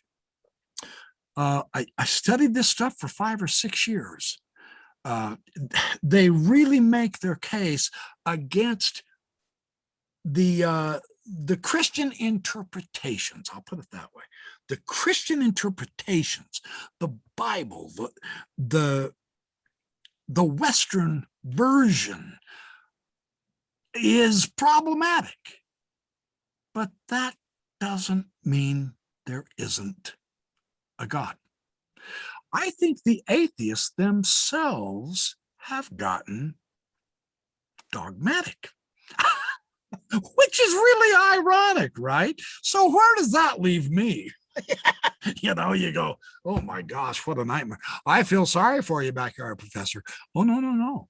No, this is a fantastic experience. Going through trying to use evidence to see where I should be, to see what I am justified in believing and not believing, etc. This is fantastic. That's the essence of life. That's what it's for, right? Time wasted. That's why it's made. So I would have to say, really, truly, I'm on an agnostic end but I'm not convinced that there's not a God. I just don't know. The cool thing is, I no longer think it's wicked or weak or willy-nilly if you say, well, I don't know. I don't know. It's okay. It's not a crisis. I'm still learning. I'm still studying. I'm having fun. I'm making friends with a lot of different people, scientists and philosophers and religious people and Bible believers and all that jazz. I just wish the Mormon apologists would jump online, because I don't view them as an enemy any more than I do anybody else. Well, Kerry, here's what I understand you to be saying. What I understand you to be saying is that nobody had read any of these atheist books. Right. And here you've got Stephen Smoot saying they've already been refuted. Then it turns out nobody's read them. You take it upon yourself. You're going to read them in order to refute the position. And ultimately, the result was that the atheist position persuaded you down the atheist path. Yeah. You found their arguments to be uncontrovertible. Well, from the Christian viewpoint, yeah, but I still had the Mormon idea. How these guys didn't directly deal with the Mormon idea. And it was at a Sunstone conference that I ran into Thomas Riskus's book, Deconstructing Mormonism. And that book is horribly written. And I told Tom Riskus that online. I said, dude, you got to rewrite this stupid book. You really made it way too complicated. But one terrific book. I can't refute it. I wrote a book review on Amazon on his book, and it just blew everybody away. I basically said, I don't have as an apologist, I don't have the capability of, I can't refute this. He's got his finger on the pulse of how Mormonism brainwashes its people. And I know that's offensive. There's no other word to describe it, you guys. Several Mormon apologists, I'll state it right now, I happen to know for a fact, several Mormon apologists know the gig is up, but they continue trying to defend it and make fun of anybody who disagrees with them, and continue to defend the doctrine and the history and the scripture and all, simply because they're paid apologists. And I know that offends them. That's just tough luck. If you work at BYU, you're a paid Mormon apologist. We already know that. We know the church is not going to let you follow the evidence to any other conclusion other than your temple testimony questions. So that's how that works. What are your relationships like now with your former friends who are still apologists for the church? I don't know if there is much of one. And that could be part my fault. I mean, when you realize, wow, this doesn't work. When you realize intellectually, I studied those biblical scholars, and man, they showed me how powerful their materials are compared to the rinky-dink, stupid, lame LDS apologetics from BYU. Except for S. Kemp Brown. He's pretty good. That boy is good. But anyway, so I don't know if I tried to keep up with him either, because yeah, there's an element of embarrassment. There's an element of shame. There's an element of anger. Of course, you go through all the psychological steps.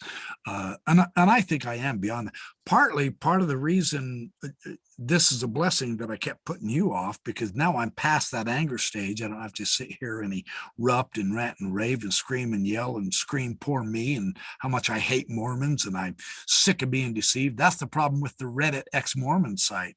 All those poor hundreds of thousands of Mormon youth, they're real screaming right now, but they need to get over it. We've got 9 minutes. But we got 9 minutes left. Oh, I would like you to explain. Bear my testimony. I would like to testify that this podcast is true. Oh, sorry. That'll do. No, seriously though. Why was it that you were so angry? Because I was deceived. I was told that this is the truth, and this is the only truth. And then I spent decades trying to defend that truth. See, That's an experience in life, though. So you can't look back at that and lament for the next 20 years that your first 20 years was a complete waste of time, because now you're 40 years down the road and you're none the wiser or better or more accomplished. So, yeah, okay, you got deceived. Well, get over it. Get undeceived. What I did to help part of my therapy, I'll put it this way. Part of my therapy, I suspect, is that I kept studying. I didn't, criminy, for the first time in my life. Have you read David Bokovoy's blog? Oh, what a guy, right? He is also another one who has said, this just doesn't work for me. But he has kept going. He has kept learning. He has kept developing and experiencing. And now look how happy he is. Yeah, freedom. Yeah, his newest blog entry, because Interpreter so lamely and unprofessionally posted one of his 9-year-old articles as if they were innocent. The unprofessionalism of some of that sick at non-interpreter crap just blows your mind, right? But Daniel Peterson, he's been putting the sick in sick at non since 1997. Yeah, but you're misspelling it. You're spelling it S-I-C-K. So what my advice, my thinking, and I've read 35, 40, 50 atheist books. Is that a complete waste of time? Well, for some non-thinkers, yes, of course. Not from my point of view. Look, I spent 20 years and I kept it all, you guys. Yeah, I know. It takes up shelf space. I've got all the Farms Review books over there. I've got all my Nibley collection. I've got Blake Ostler stuff right there. Yeah, I've got several of the farm books. I've got the studies in scripture. I've got, the Joseph Smith papers, the Dan Vogel and Brent Metcalf, Orson Pratt's writing. I've kept all my Mormon stuff, well, most of it, as a basis to refer back to if I ever need to. And I've added on, here's my science section over here, and I study astronomy, science. The key is, what caused me to be angry is because of that idea. The church essays. I mean, is that a concession or what? For 5 minutes with your feelings about the church essays. Oh, okay. Those essays destroyed my testimony. They absolutely eliminate. They knew. Look, that's a concession that everything the critics have been saying is actually how it happened. And it's the church that's been lying. And they have been excommunicating people who have been telling the truth. Now, I'm not trying to be crude, but WTF ? Look, you can't you can't lie in order to get the truth out. If you have to lie about the truth, where is it in you? It's not. That's the bottom line. Those essays, by saying, well, the former prophets that taught Adam God, or that kept the priesthood from the blacks, or gave us this translation of the papyri, whatever. Those back then, they were just giving us their opinion. It wasn't really a revelation. Do you have any idea how that destroys any anchor of truth for a revealed religion? You know what that means? That means today's revelation from Jesus Christ and God Almighty in the upper rooms of the Salt Lake Temple to the church through the prophet can be tomorrow's mere opinion after all. But what do those essays ignore that's the real clincher? What about all the other tens of millions of testimonies of church members who accepted that mere personal opinion as a direct revelation because it was announced as a direct revelation from God Almighty himself, and everyone gained a testimony of it? And now the current leadership says, oh, well, it was just his opinion because socially it's very inconvenient for us right now. Therefore, we no longer hold to that so-called putative doctrine. It's just someone's opinion. What about all the other? What does that tell you about the Holy Ghost?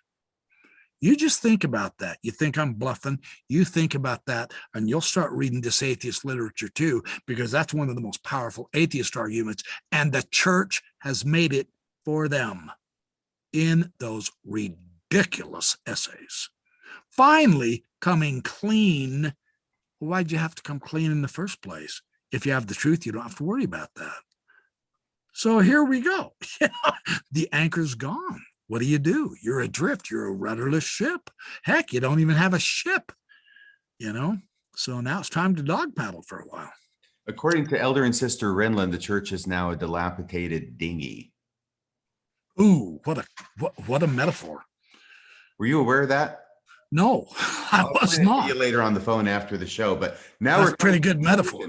I think we could go for probably a lot more than 3 hours. We may ask to have you back at some point in the future, depending upon how the audience loves or pans this. Oh, they'll tell you never could talk to me again, I'm sure. But thank you so much, Kerry, for finally coming out of obscurity and into the light of Radio Free Mormon.